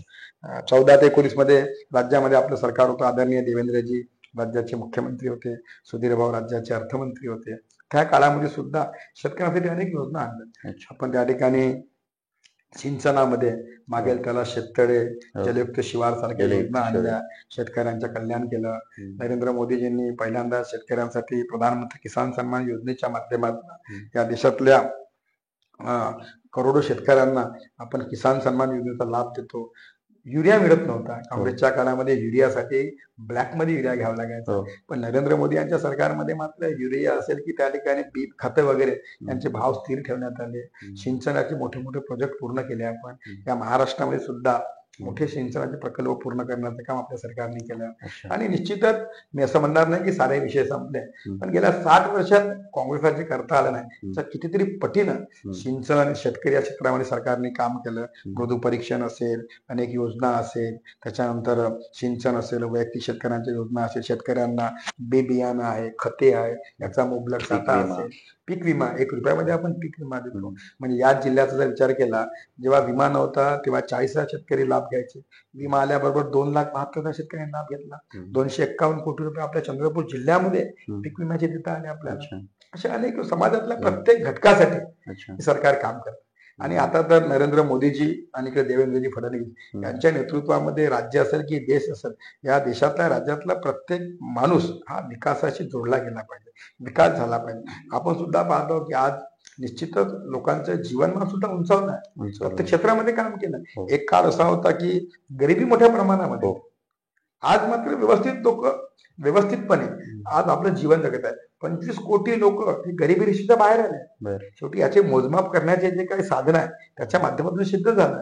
आणि दोन्ही सरकार हे समाजातल्या गोरगरीब माणसासाठी काम करत आहे, प्रत्येक समाजाच्या लोकांना मदत करण्याचं काम करत आहे. आपण म्हणतो की एवढा मोठा देश, साधं घर मिळत नव्हतं लोकांना राहायसाठी, आज मोठ्या प्रमाणात लोकांना घर मिळत आहे. आतापर्यंत मागच्या वेळेस 4 कोटी 10 वर्षापर्यंत घर मिळाले. नरेंद्र मोदीजी प्रधानमंत्री झाले, पुन्हा 2 कोटी घरकुल मंजूर केले. आता परवा आपण 20 लाख लोकांना घराचे घर मंजूर केले. म्हणजे एवढे कामं, म्हणजे या देशाला गरीबाला केंद्रबिंदू मानून राज्य सरकार आणि केंद्र सरकार काम करतात. आरोग्य क्षेत्रामध्ये मोठ्या प्रमाणात काम झालं. 50 कोटी लोकांना आपण आयुष्यमान भारत 5 लाखाचा आपण मोफत उपचार. गरीब लोकांना जगण्याचा अधिकारच नव्हता. मोठे मोठे आजार झाले, लोक दवाखान्यात पोहोचू शकत नव्हते. आज मोठ्या प्रमाणामध्ये आरोग्याच्या सुविधा आपण देतो. प्रत्येक जिल्ह्यात आज मेडिकल कॉलेज होत आहे. सर, मग अनेक म्हणजे तुमचे विरोधक जे ह्या सरकारचे विरोधक आहेत, ते विरोधक टीकात्मक बोलताना अनेक वेळा त्यांच्या भाषणामध्ये असं ऐकायला येतं माध्यमांसमोर की मोदींमुळे या देशाचं नुकसान झालं, किंवा आर्थिक हे झालेलं आहे, किंवा नोटबंदी हा चुकीचा निर्णय होता, किंवा संविधान धोक्यात आहे. म्हणजे यावेळेस जे लोकसभेला त्यांनी नॅरेशन सेट केलं की संविधान धोक्यात आहे, किंवा एकंदरीत ईव्हीएम मध्ये, आता विधानसभेमध्ये ईव्हीएम वर त्यांनी आरोप केले. या सगळ्या आरोपावर तुम्ही काय सांगाल सर? बघा, आता खरं तर काँग्रेसला कशावर बोलण्याचा अधिकारच नाही. या देशात ईव्हीएम कोण? काँग्रेसने. बरं, दुसरी गोष्ट, तुम्ही जेव्हा जिंकता तेव्हा ईव्हीएम चांगलं राहते. म्हणजे आता मधामध्ये तुम्ही लोकसभेच्या निवडणुका जिंकल्या, तेव्हा ईव्हीएम वर कोणी बोलत नाही. मग 6 महिन्यामध्ये आम्ही विधानसभा जिंकतो तेव्हा तुम्ही ईव्हीएम वर बोलता. तुम्ही काँग्रेस तेलंगणा जिंकलं तेव्हा तुम्ही ईव्हीएम वर बोलत नाही. खरं तर हा फक्त ईव्हीएम करून स्वतःच अपयश लपवण्याचा केविलवाणा प्रयत्न काँग्रेस पक्ष करते. बरं, काँग्रेसच्या लोकांना सुद्धा माहित आहे की ईव्हीएम मध्ये काहीच होऊ शकत नाही. त्याचं कारण आहे, ईव्हीएमची पद्धत काय आहे की जेव्हा आपण त्या मशीन आणतो, त्या मशीन सर्व पक्षाच्या प्रतिनिधीसमोर खोलल्या जातात, त्याला लॉक करण्यात जातात, मॉक ट्रेल होते. या दिवशी प्रत्यक्ष मतदान राहते. जेव्हा मतदान केंद्रावर जेव्हा मशीन आणते, मशीन ओपन करताना साऱ्या पक्षाचे लोक हजर राहतात, त्याच्या सह्या घेतात, तुम्हाला 0 दाखवतात. नंतर मशीन बंद करताना तुम्हाला झालेलं मतदान दाखवतात, तिथं तुमच्या सह्या घेतात. नंतर जेव्हा आम्ही स्ट्रॉंग रूम मध्ये येतो तिथं तुमच्या सह्या घालते, उघडताय तुमचे लोक हजर राहते. आणि जेव्हा आपण मतमोजणी काउंटरवर येतो तेव्हा तुम्हाला दाखवतात, पूर्ण तुमच्या सह्या दाखवतात, किती मतदान झालं ते दाखवतात, कोणाच्या सह्या होते ते दाखवते. आणि दुसरी गोष्ट, जेव्हा आपण मतपेटी उघडतो काउंटिंगसाठी तेव्हा तुम्हाला टोटल संख्या दाखवतात ते. म्हणजे या साऱ्या गोष्टी ह्या पारदर्शक, त्याच्यामध्ये कुठंच काही घोटाळा राहत नाही. म्हणजे तुम्ही जिंकता तेव्हा ईव्हीएम नाही. म्हणजे एकंदरीत तुम्हाला असं म्हणायचं की काँग्रेस जिंकली तर ईव्हीएम वर त्यांचा दोष नसतो, हारल्यावर ते आरोप करतात. आणि आता बघा, आता या देशामधून काँग्रेस संपण्याच्या मार्गावर आहे. कारण आता या देशातील जनतेला लक्षात आलं की या देशाला विकास करण्याचं काम फक्त भाजपच करू शकतो. बरं सर, काँग्रेसला जर सल्ला द्यायचा असेल, म्हणजे काँग्रेस पार्टी म्हणून त्यांच्या पार्टीला त्यांची पार्टी वाचली पाहिजे म्हणून सल्ला तुमचा द्यायचा असेल, तर तुम्हाला काय वाटतं की हे काँग्रेसच्या नेत्याने असं केलं तरच त्यांचा पक्ष वाचू शकते? नाही तर मला वाटते मी की त्यांना काय सल्ला द्यायची काही गरज नाहीये. त्यांचा पक्ष आहे, तो त्यांना ठरवायचा कसं चालायचं. फक्त मी काय करू शकतो, माझा काँग्रेसची निष्क्रियता काँग्रेसला मारक आहे असं वाटतं तुम्हाला? काँग्रेसच्या लोकांनी मंथन केलं पाहिजे. सर, मग एकंदरीत या सगळ्या घडामोडींमधून तुम्ही सरपंच झालात, पंचायत समितीचा सभापती झालात, झेडपी मेंबर झालात, झेडपीचे सभापती झालात, त्यानंतर झेडपीचे अध्यक्ष झालात. अध्यक्ष झाल्यानंतर तुम्ही ग्रामीण भाजपाचे जिल्हाध्यक्ष झालात, महामंत्री देखील झाला होता. त्याच्यानंतर तुम्ही ह्या सगळ्या याच्यामध्ये राजुरा विधानसभेच्या तुम्ही एक नेतृत्व उभं केलं, आणि त्याच्यामध्ये तुम्हाला पक्षाने राजुरा विधानसभेचा निवडणूक एक प्रचारक म्हणून, निरीक्षक म्हणून तुम्हाला पाठवलं. तेव्हा राजुरा विधानसभेमध्ये आल्यावर काय वाटलं तुम्हाला की इथून निवडणूक लढवायची आहे, की तो विचार घेऊन तुम्ही आलात, की तो विचार न घेता तुम्ही इथे आलात? खरं तर मी जिल्हा परिषदला सभापती होतो तेव्हा घुगुसमधनं निवडणूक लढलो होतो. हो. पण जेव्हा 17 जिल्हा परिषद निवडणुका जाहीर झाल्या हो. तेव्हा घुगुस माझा मतदारसंघ महिलांसाठी राखीव झाला. अच्छा. आणि मग तेव्हा सुधीर भाऊन सांगितलं की त्याला पुन्हा पोंभुर्ण्यातून लढायचं आहे म्हणे. अच्छा. तेव्हा तुम्ही सभापती होते. सभापती झाली, निवडणूक संपली होती. संपली होती. हो. आणि मग नंतर मी निवडणुकीसाठी गेलो जुन्या पोंभुर्ण्यामध्ये. अच्छा. बघा तिथं सुद्धा जेव्हा सुधीर भाऊ माझ्या प्रचाराला आले होते तेव्हा सुधीर भाऊनी लोकांना म्हटलं की तुम्ही सदस्याला मत देत नाही, तुम्ही जिल्हा परिषदेच्या अध्यक्षाला मत देत आहे. अरे बापरे, म्हणजे तुमची घोषणा डायरेक्ट होऊनच गेली. अध्यक्ष म्हणजे विशेष नाही सुधीर भाऊंचाच मतदारसंघ होता सुधीर भाऊ मतदारसंघ. बल्लारच्या पोंभुर्णा. आणि ते घोषित झालं की मी जिल्हा परिषद अध्यक्ष. आणि घुगुस वरून 150 किलोमीटर दूर माझं पोंभुर्णाला शेवटचं गाव. तिथं गेलो मी. तिथं 1 महिना राहिलो. लोकांनी स्वीकारलं. 1 महिना म्हणते पण आहे मला. हे सुधीर भाऊ सारखा एक नेता, त्यांनी आशीर्वाद दिला, कार्यकर्त्याचं प्रेम, जनतेचा आशीर्वाद, लोकांनी म्हणजे 1 महिन्यामध्ये राहायसाठी गेलो. एका महिन्यामध्ये ह्या सगळ्या प्रोसेस मध्ये तुम्हाला सगळे कार्यकर्ते नवीन, गावातली जनता नवीन, कसं काय तुम्ही ते साधलं सर्व? म्हणजे कारण की अनेकांना अनेक वर्ष त्या मतदारसंघात राहून देखील जिंकता येत नाही. तुम्ही दुसऱ्या मतदारसंघामध्ये जाऊन 1 महिन्याच्या आधी तुम्ही जिंकून येतात. काय असं आहे मी गेल्यानंतर कार्यकर्ते जोडले, जुने कार्यकर्ते, नवीन कार्यकर्ते खूप जोडले. मी ज्या ठिकाणी गेलो जुन्यांसोबत नवीन लोक सुद्धा मोठ्या प्रमाणामध्ये जोडले, माझ्यासोबत जोडले गेले, जनतासोबत जोडला गेलो.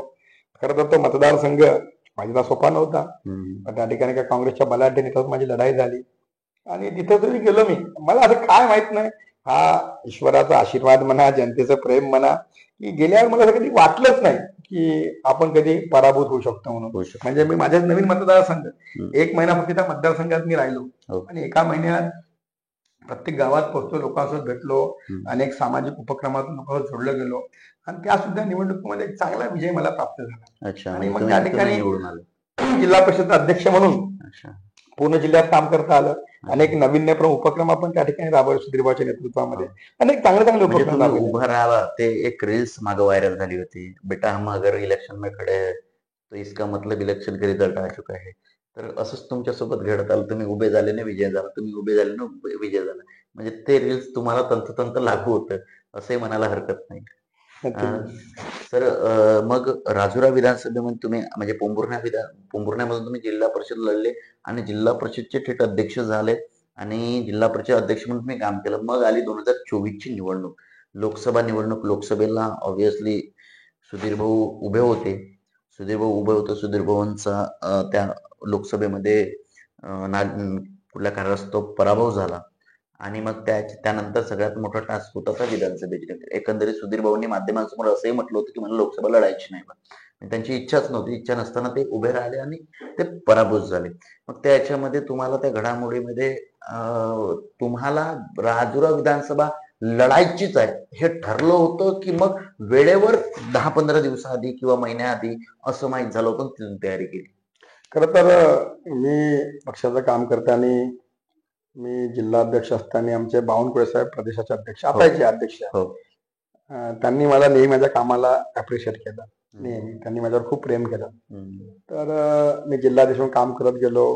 आणि मी आपल्याला सांगितल्याप्रमाणे जिल्ह्यामध्ये मी खूप प्रवास केला. मी माझ्या अध्यक्षपदाच्या काळामध्ये प्रत्येक महिन्याने प्रत्येक तालुक्यात जायचो, संघटना बांधणी केली, संघटनेचे कार्यक्रम केले. आणि तेव्हा मग खरं तर 2019 मध्ये सुद्धा मी विधानसभा, तेव्हा म्हणजे मी जेव्हा जिल्हा परिषद अध्यक्ष होतो संपूर्ण जिल्ह्यातलेच कार्यकर्ते माझ्या संपर्कात राहायचे, परंतु राजुऱ्यातले कार्यकर्ते सुद्धा संपर्कात राहिले. त्यांची इच्छा होती की मी इथून लढलो पाहिजे म्हणून 2019 मध्ये. तर तेव्हा ठीक आहे, पाहू, पण पक्ष देईल तर ठीक आहे म्हटलं. पण 19 मध्ये असं काही मी प्रयत्न वगैरे काही केला नाही. पण तेव्हा कार्यकर्ते स्टँडिंग आमदार भाजपचे होते 19 मध्ये, कारण की संजयजी ढोटे. मग ते संजयजी ढोटे तेव्हा स्टँडिंग 14 मध्ये निवडून आले. ते मग 14 मध्ये निवडून आल्यानंतर तुम्ही हीच विधानसभा ठरवली होती का लढायची? नाही, 14 मध्ये मला बरोबर होती. 19 मध्ये मग कार्यकर्त्यांची इच्छा होती की आपण लढलो पाहिजे. पण तेव्हा मग पक्षाने संजय धोटेंनाच तिकीट दिली, रिपीट केली, तिकीट लढले. तेव्हा कार्यकर्त्यांची इच्छा होती, कार्यकर्त्यांनी मोठ्या प्रमाणामध्ये पक्षाकडे मागणी केली उमेदवारी मला मिळावी. स्टँडिंग विद्यमान आमदार असल्यामुळे ते पक्षाने कायम केली. पक्षाचा जो निर्णय असतो तो आपल्याला मान्य असतो, काही प्रश्नच नाही. त्या पक्षाने मग त्यांना तिकीट दिली आणि मग ते पराभूत झाले त्या निवडणुकीमध्ये. अच्छा. नंतर मग माझा अध्यक्षपदाचा कार्यकाळ संपता तेव्हा मात्र पक्षाने मग ठरवलं की आपल्याला विधानसभा 24 ची जिंकायच्या अनुषंगाने पक्षाने काही लोकांना जबाबदारी निवडणूक प्रमुख म्हणून जबाबदारी दिली. हो. आणि तेव्हा मग बावनकुळे साहेबांनी मला राजुरा विधानसभेची जबाबदारी दिली. जबाबदारी पण तेव्हा तेव्हा हो. ते म्हणजे फायनलच्या जवळपास होतं की तुम्हाला लढायची आहे हे त्यांच्या डोक्यात असावं. हा, स्वाभाविक आहे त्यांना स्वाभाविक शेवटी आहे. पूर्ण महाराष्ट्रात त्यांना हो. माहित राहते, पक्ष माहित राहते, कोण कार्यकर्ता. पण तेव्हा त्यांनी म्हटलं की तुम्ही काम करा, हम्म. तुमचं जर काम राहील तर पक्ष तुम्हाला मी ताकदीने उभा राहील तुमच्या. हो. तेव्हा मग त्यांनी विधानसभा प्रमुख म्हणून जाहीर केले 180 मतदारसंघात. हम्म. आणि मग तेव्हा मला आठवते 6 जूनला 2023ला मी विधानसभा प्रमुख म्हणून घोषणा केली बावनकुळे साहेबांनी माझी. हम्म. आणि मग मी 12 ऑगस्टला पहिल्यांदा राजुरामध्ये सुधीरभाऊ मुनगंटीवार सेवा केंद्राची स्थापना केली. अच्छा. 12 ऑगस्ट 2023ला 23ला. या मतदारसंघामध्ये 5,000पेक्षा जास्त कार्यकर्ता कार्यक्रमाला आले होते. अच्छा. आणि तिथे मी सुधीरभाऊ मुनगंटीवार सेवा केंद्र भाजप जनसंपर्क कार्याची सुरुवात केली. अच्छा. आणि तिथून मग वर्षभर हम्म. त्यांनी सांगितलं की संघटन वाढवायचं आहे, बरोबर. पक्षाचा विचार घराघरापर्यंत पोहोचायचा आहे. आणि त्यांनी बावनकुळे साहेबांनी स्पष्ट सांगितलं तुम्ही जर काम केलं तर तुमचं काम दिसणारच आहे म्हणे हो. आम्हाला.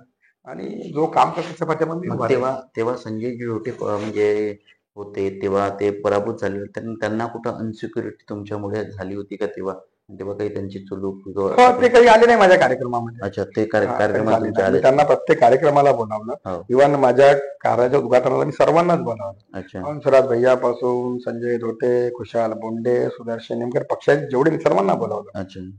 पण ते कोणी आले नाही. अच्छा. सुधीरभाऊ आले, कार्यक्रमाचं उद्घाटन केलं. अच्छा. आणि तिथून मात्र मग मी त्या 1.25 वर्षामध्ये हम्म. या मतदारसाठी मला पाठवच यासाठी होतं की पक्षाचा हो. विस्तार करायचा, विस्तार संघटन वाढवायचं बरोबर. आहे. आणि पक्ष वाढवायचं जे जे करायचं ते करायचं होतं. हो. आणि म्हणून मग मी सुधीरभाऊ सेवा केंद्राची 6 ठिकाणी स्थापना केली. हो. वर्षभरामध्ये 93 प्रकारचे मोठे मोठे कार्यक्रम केले सामाजिक उपक्रमाचे. हो. आणि या माध्यमातून पक्षाचा विस्तार होत गेला, लोकांपर्यंत पोहोचत गेलो. आणि शेवटी जर तुम्ही जर काम केलं हे दिसतेच ना पक्षाच्या बरोबर. लोकांना. म्हणजे या काम पक्षामध्ये महाराष्ट्रामध्ये देवेंद्रजी आणि हो. चंद्रशेखरजी बावनकुळे हो. यांच्यासारखे मोठे नेते ज्यांना एक मोठं विजन आहे, हो. त्यांनी महाराष्ट्रामध्ये काम करण्याचं लक्षात आलं की अच्छा. कोण आपल्याला मग उमेदवार राहू तुम्ही शकतात. राजुऱ्याची कंटिन्यू बांधणी चालू केली आणि राजुऱ्यामध्ये सक्रिय झाला. राजुऱ्यामध्ये सक्रिय झाला तेव्हा तिकिटीसाठी काय संघर्ष करावा लागला या 24च्या नाही, निवडणुकीमध्ये? संघर्ष कुठे करायची गरज पडली नाही. हो. मी काम सुरू केलं. आदरणीय देवेंद्रजी, आदरणीय बावनकुळे साहेब यांनीचे जेव्हा आम्हाला त्यांनी निवडणूक प्रमुख म्हणून जाहीर केलं, मी कार्यक्रम करत गेलो. आणि भारतीय जनता पक्षामध्ये एक लक्षात ठेवा, आपण जेव्हा काम करतो हम्म. त्याची नोंद पक्ष घेत राहते. अच्छा. आणि मी जे 1.25 वर्ष निवडणुकीच्या पूर्वी या मतदारसंघामध्ये काम केलं, निश्चितच या साऱ्या कामाची नोंद आदरणीय देवेंद्रजी आणि आदरणीय बावनकुळे साहेबांकडे होतीच.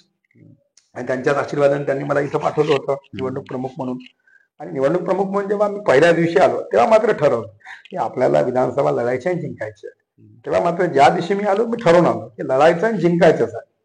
आणि बावनकुळे साहेब, देवेंद्रजी त्यांचा आशीर्वाद आणि सुधीरभाऊ तर माझे गुरु आहेत.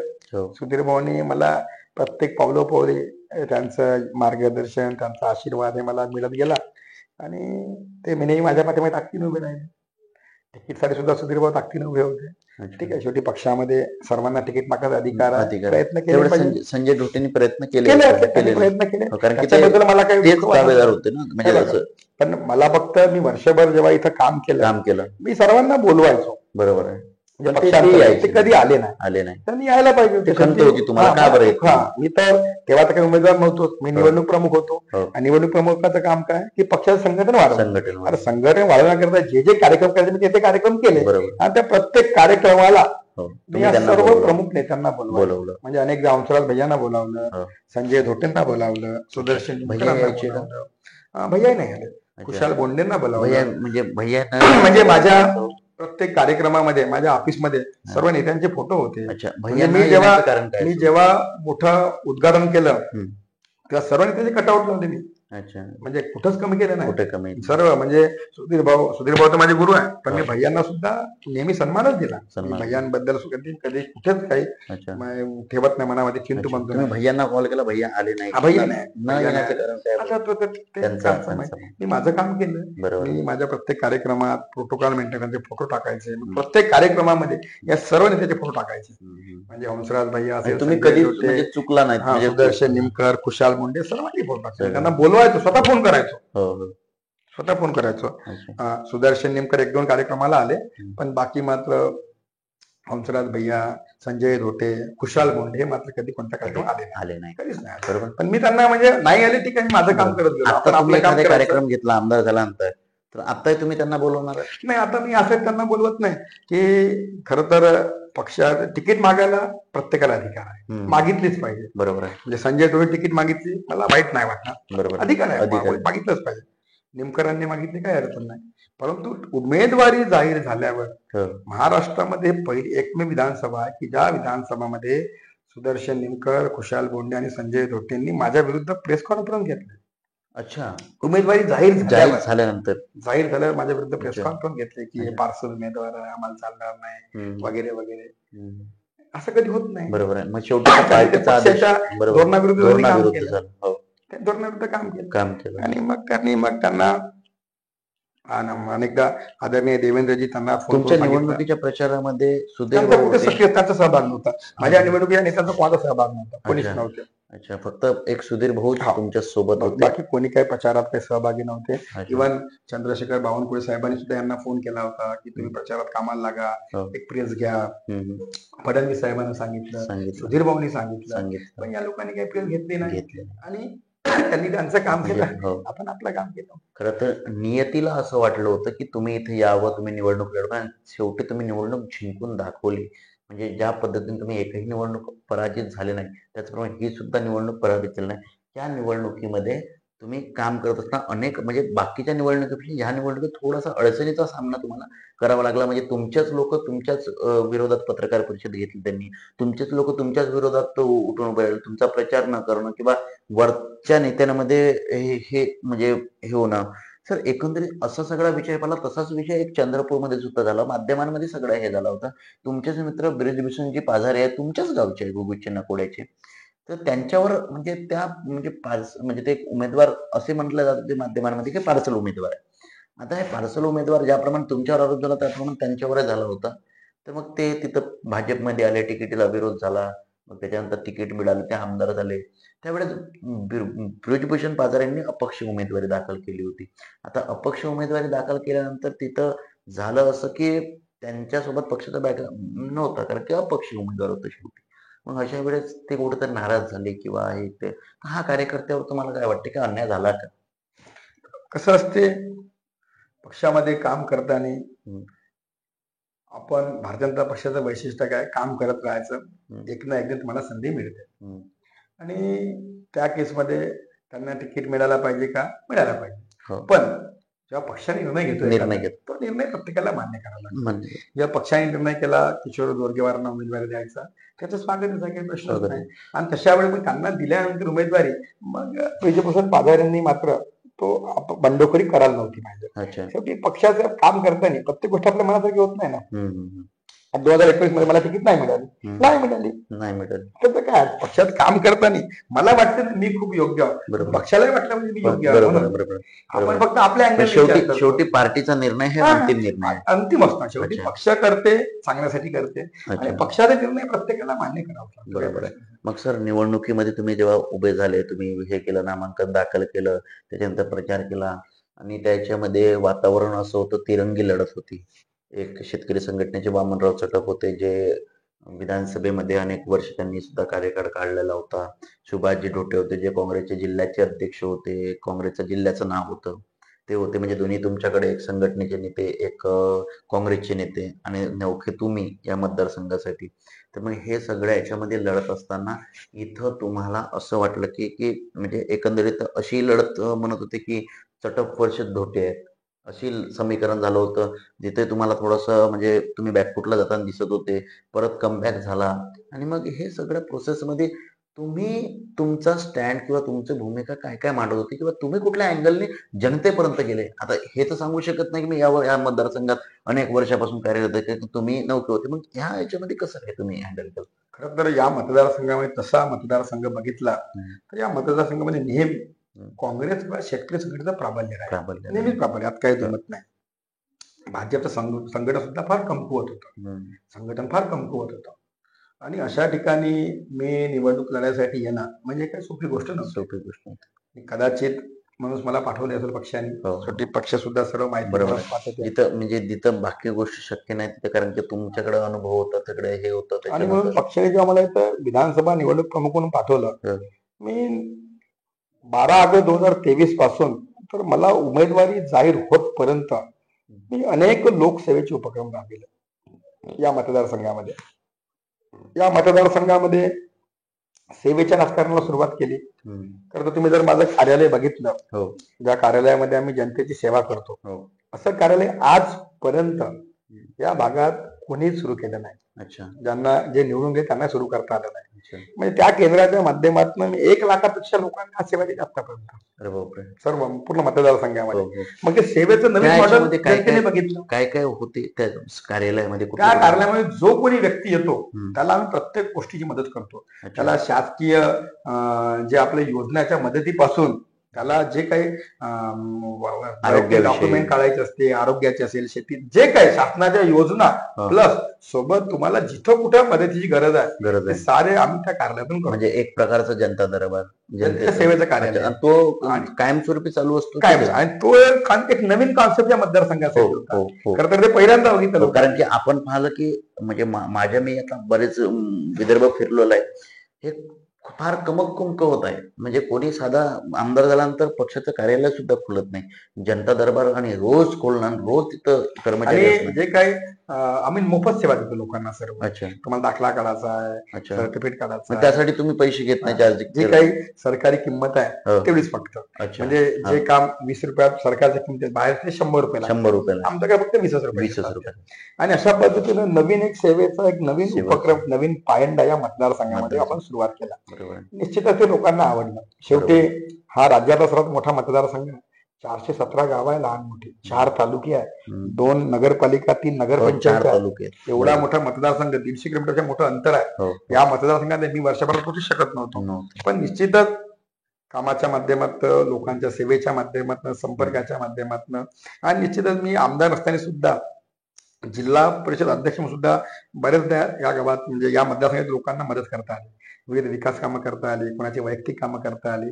आणि एक वातावरण होतं की देवराव भोंगळेकडे गेल्यानंतर काम होते बा, होते लगेच होते. फोन बरोबर लावते आहे. बा. हा. एक ते वातावरण होतं. म्हणजे जिथं कमी तिथं आम्ही. आणि तिथं मी आल्यानंतर या मतदारसंघामध्ये इथं माझे सेवा केंद्र सुरू केले. अच्छा. लोक मोठ्या पण भेटायला लागले भेटायला आणि ज्यांची काम होत गेली होत गेले. तेच लोक माउथ पब्लिसिटी करत गेले. अच्छा. म्हणजे लोक तुम्ही काम करत गेले, लोक आपोआप जुळत गेले. मला सांगा, वर्षभरामध्ये मी 417 गावात जाऊ शकत नाही, नाही. गेलो तरी प्रत्येक घरात जाऊ शकत नाही. नाही. परंतु एक जे वातावरण निर्मित झाली, हो. एक माझ्याबद्दलची जी आधीचीच इमेज होती की आपण काम करतो बा, निश्चितच हो. एक इमेज होती. आणि इथं वर्षभरात मग मी नवीन उपक्रम केले. अच्छा. त्याच्यामध्ये महाआरोग्य शिबिर घेतलं. अच्छा. म्हणजे सुधीरभाऊ मुनगंटीवारांच्या वाढदिवसानिमित्त मी दरवर्षी महाआरोग्य शिबिर घेतो गोकुसला. हो.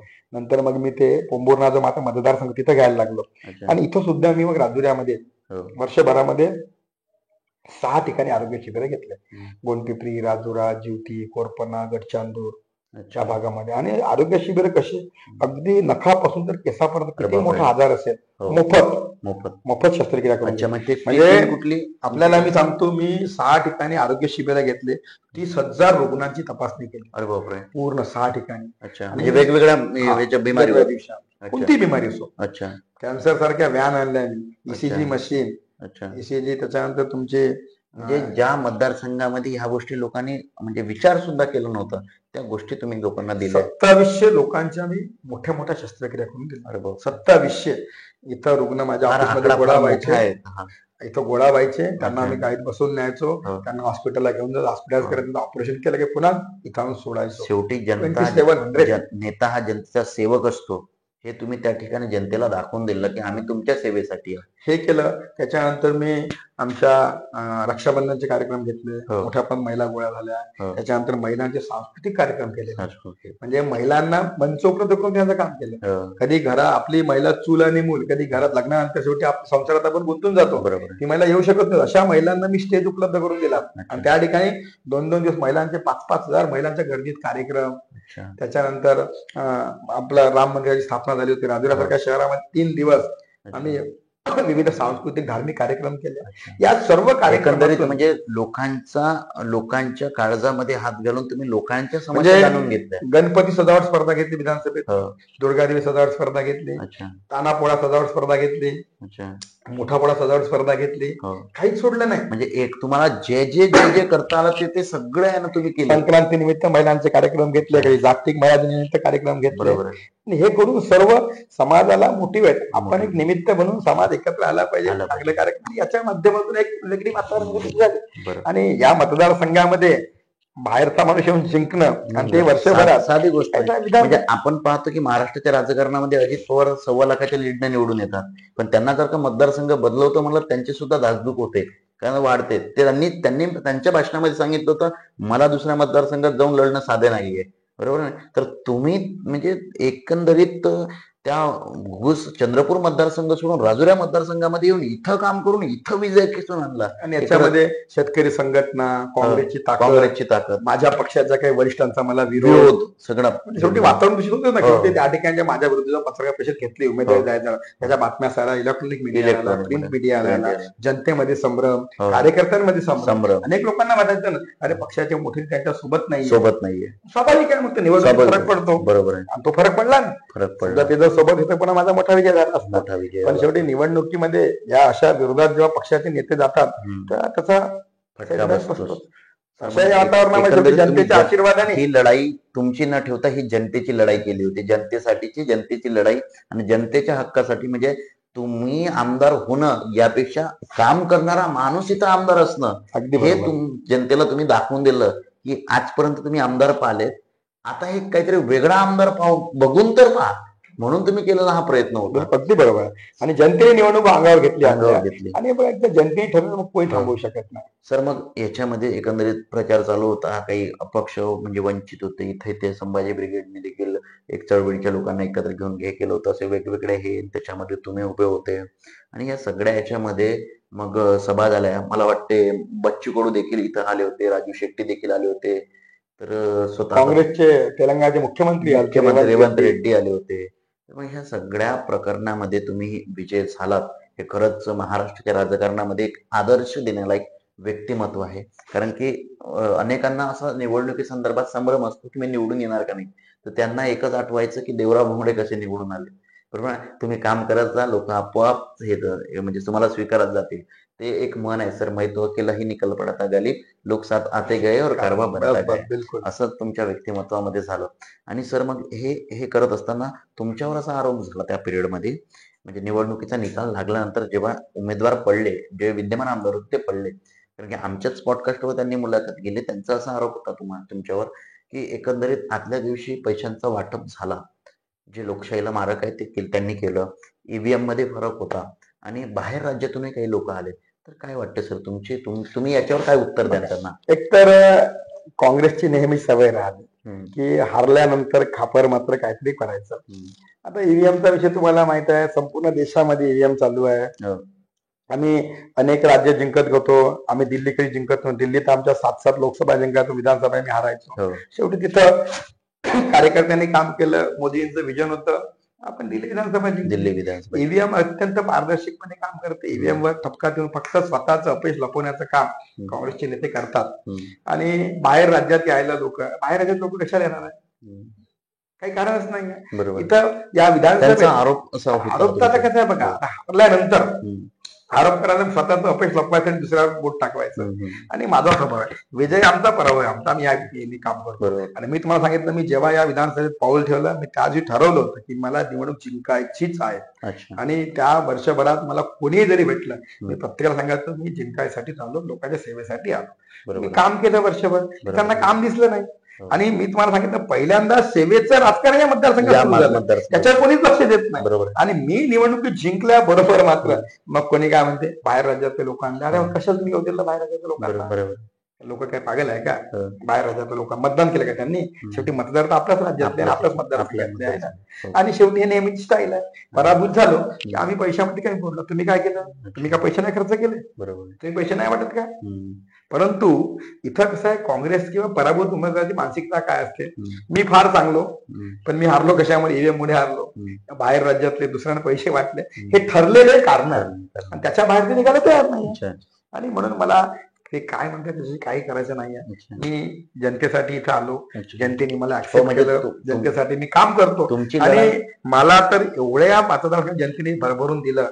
मी यांचं 5 वर्ष नाही, 5 जन्म जरी या मतदारसंघाने जनतेची सेवा केली तरी त्यांच्या उपकाराची परतफेड करूच शकत नाही. आणि म्हणून माझा एकच अजेंडा आहे, या मतदारसंघातील जनतेची सेवा करणं. आणि तुम्हाला आश्चर्य वाटेल, निवडून मला फक्त 3च महिने झाले. 3च महिने, बरोबर आहे. बरोबर आहे. 23 नोव्हेंबरला रिझल्ट आला, तुम्ही 23 नोव्हेंबरला आमदार झाले. बरोबर आहे. परंतु मी निवडून आल्यानंतर 2-3 महिने व्हायच्या आधीच मी ज्योतीला पुन्हा एक मोठं आरोग्य शिबिर घेतलं. या शिबिरामध्ये पुन्हा गोरगरिबांची सेवा केली. आता 2 दिवसांपूर्वी झाल्यानंतर आता सर आम्ही असं पाहिलं की निवडणुकीच्या आधी हे उपक्रम राबवले जातात. बरोबर आहे. बरोबर आहे. आता आजची तारीख 27, आता मला 22 तारीख रविवार ना. आता मी 22 तारखेला रविवारी गोंडपिपरीमध्ये महाआरोग्य शिबिर घेऊन आलो. 2472 रुग्णांची तपासणी केली, 750-800 लोकांच्या शस्त्रक्रिया सुरू केल्या. याच्यावर हे म्हणजे लोक आरोप करतात की निवडणूक जिंकायसाठी हे उपक्रम राबवले, त्यांना एक मोठं उत्तर या माध्यमातून तुमचं आहे. दुसरं, मी निवडणूक जिंकल्यापासून एकही दिवस घरी नाही. रोज माझे 10 ते 12 गाव सत्कार सुरू आहे. आणि तुम्ही सुद्धा आज सकाळी बघितलं, मोठ्या प्रमाणामध्ये लोक आम्ही आलो, आम्हाला 3 घंटे आम्ही वेटिंग होतो लोकांची. रोज लोकांच्यासाठी येतात. मला रोज रात्री झोपायला घरी 3 ते 4 वाजता पहाटे. काहून की लोकांना जातात, लोक बोलवतात. एवढा उत्साह कधीच नव्हता जनतेमध्ये. आता अजून 3 महिन्यामध्ये सत्कार समारंभ संपलेच नाही, पुन्हा कंटिन्यू चालूच आहे. फक्त 200 गाव पुन्हा बाकी आहे. लोकांचं एवढं प्रेम आहे, त्यांना वाटतं की मी त्यांच्या गावात सत्कार स्वीकारला पाहिजे. आणि एवढं असून सुद्धा मी रोज लोकांना भेटतो. प्रत्येक माझा समाधान असं म्हटलं जातं की म्हणजे आमच्या कानावर अशा गोष्टी आल्या की तुम्ही कार्यकर्त्यांविषयी, म्हणजे तुमचा कार्यकर्ता एखाद्या ठिकाणी फोन केला तर तो त्याचा कार्यकर्त्याचा फोन नसतो, तो देवराव भवणेंचा. बिलकुल बरोबर. कारण की हे उदाहरण आम्ही असं जनतेतून ऐकलेलं आहे की तुम्ही जर एखाद्या कार्यकर्त्याने फोन लावला तर तुम्ही त्यांना थेट सांगता अधिकाऱ्यांना की यांनी फोन केला म्हणजे आमच्या देवराव भोंगडेने आमदारांनी फोन केला, हे समजून काम करायचं. आणि मी भाषणात सांगितलं, जनतेला सांगितलं, कार्यकर्त्याला सांगितलं, मी जर जिंकलो मी एकटा आमदार होणार नाही. या मतदारसंघातला प्रत्येक व्यक्ती आमदार होईल, या मतदारसंघातला प्रत्येक कार्यकर्ता आमदार झाल्याशिवाय राहणार नाही. फक्त बोलून नाही, तुम्हाला ते प्रत्यक्षात कृतीमध्ये दाखवल्याशिवाय राहणार नाही. तर माझा तुमची मुलाखत मी फोन बंद ठेवला. मला एवढे फोन येतात लोकांचे, सामान्य माणसाचे फोन येतात.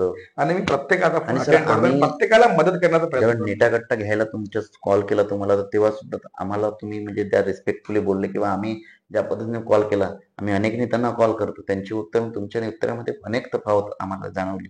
तेव्हाच आम्हाला वाटलं की या व्यक्तिमत्वामध्ये काहीतरी वेगळं आहे. म्हणून या ठिकाणी सर आम्ही तुमची मुलाखत घ्यायला आलो. सर एकंदरीत आपण आता शेवटच्या टप्प्याकडे वळूया, तो म्हणजे रॅपिड फायर आहे. भविष्यात जर चंद्रपूर शेड्यूल कास्ट साठी जो राखीव आहे तो जर ओपन झाला तर निवडणूक कुठून लढवायला आवडेल? 2 पर्याय, एक स्वीकारायचंय, राजुरा की चंद्रपूर? राजुरा म्हणजे परत इथंच रिपीट व्हायचंय, चंद्रपूर नाही. बरं, ते झाल्याच्या नंतर सर एकंदरीत महाराष्ट्राच्या राजकारणामधलं सक्षम मुख्यमंत्री म्हणून कुणाकडे पाहता? पहिले आहेत एकनाथ शिंदे, दुसरे देवेंद्रजी फडणवीस. त्यानंतर सर भारतीय जनता पार्टीचा प्रदेशाध्यक्ष म्हणून कोण प्रभावी वाटतो? तेव्हाचे सुधीर भाऊ की आत्ताचे चंद्रशेखर बावनकुळे? त्या काळामध्ये सुधीर भाऊनं पक्षाचं संघटन वाढवलं, नाही एक निवडायचं आहे 2 पैकी. आणि आता आमचे चंद्रशेखरजी बावनकुळे. त्याच्यामुळे दोघांची 2 पद्धती आहे. सुधीर भाऊनी तेव्हा सत्ता नसताना पक्ष संघटन वाढवलं, आणि आता बावनकुळे साहेबांनी सुद्धा मधल्या काळात सत्ता नसताना पक्ष घराघरात पोचवण्याचं काम केलं. बावनकुळे साहेबांनी प्रचंड मेहनत करणारे बावनकुळे साहेब, ज्यांनी अध्यक्ष म्हणून संपूर्ण महाराष्ट्र पालथी घालला. आणि सुधीर भाऊनी सांगितलं की गरीबों के सम्मान में भाजपा मैदान, म्हणजे प्रत्येकाच्या घरापर्यंत पोहोचवण्याचं काम सुधीर भाऊनी केलं. आणि दोन्ही माणसांनी प्रचंड मेहनतीतून या पक्षाला उभार केला. 2 आहे इथे तुमच्याकडे, दोन्ही उत्तर आहे. दोन्ही माझे सुधीर भाऊ आणि चंद्रशेखरजी बावनकुळे दोन्ही उत्तर आहे. त्याच्यानंतर सर भविष्यात जर मंत्री व्हायची संधी आली तर कुठलं खातं घ्यायला हवं? 2 पैकी एक निवडायचं आहे. कृषी की उद्योग? कारण की तुमचा मी- मतदारसंघ उद्योग मी क्षेत्रामध्ये. भविष्याचा कधीच विचार करत नाही. अच्छा. त्याच्यामुळे मी या तुमच्या प्रश्नाला उत्तर यासाठी देणार आहे. माझं काम आहे फक्त काम करत राहणे. हं. आणि आजपर्यंत मला काम करताना पक्षाने खूप काही दिलं. त्याच्यामुळे मी कधी असं भविष्यात मला काय हा विचार कधीच आणत नाही. बरं, भविष्यात जर उमेदवार जर बदलवायचा असा विचार केला पक्षाने राजुरा मतदारसंघामध्ये परत, तर मग इंडिपेंडेंट भरायची तयारी असेल की बदललेल्या उमेदवारासोबत, म्हणजे बदलवला तरी त्याच्यासोबत भाजपमध्येच राहायची तयारी असेल? मी या पक्षात जन्माला आलो हं. आणि शेवटच्या श्वासापर्यंत फक्त आणि फक्त भारतीय जनता पक्षाचंच काम करेल. सर, पक्ष आखरी जो काही निर्णय हं. देईल तो निर्णय अच्छा. कसाही कोणताही निर्णय झाला हं. त्या निर्णयासोबतच राहणार. अच्छा. सर, आखरीचा प्रश्न आहे की युवकांना, म्हणजे हा रॅपिड फायरच्या बाहेरचा आहे, युवकांना राजकारणात येण्यासंदर्भात काय मार्गदर्शन करा? खरं तर युवकांनी राजकारणात आलंच पाहिजे. हं.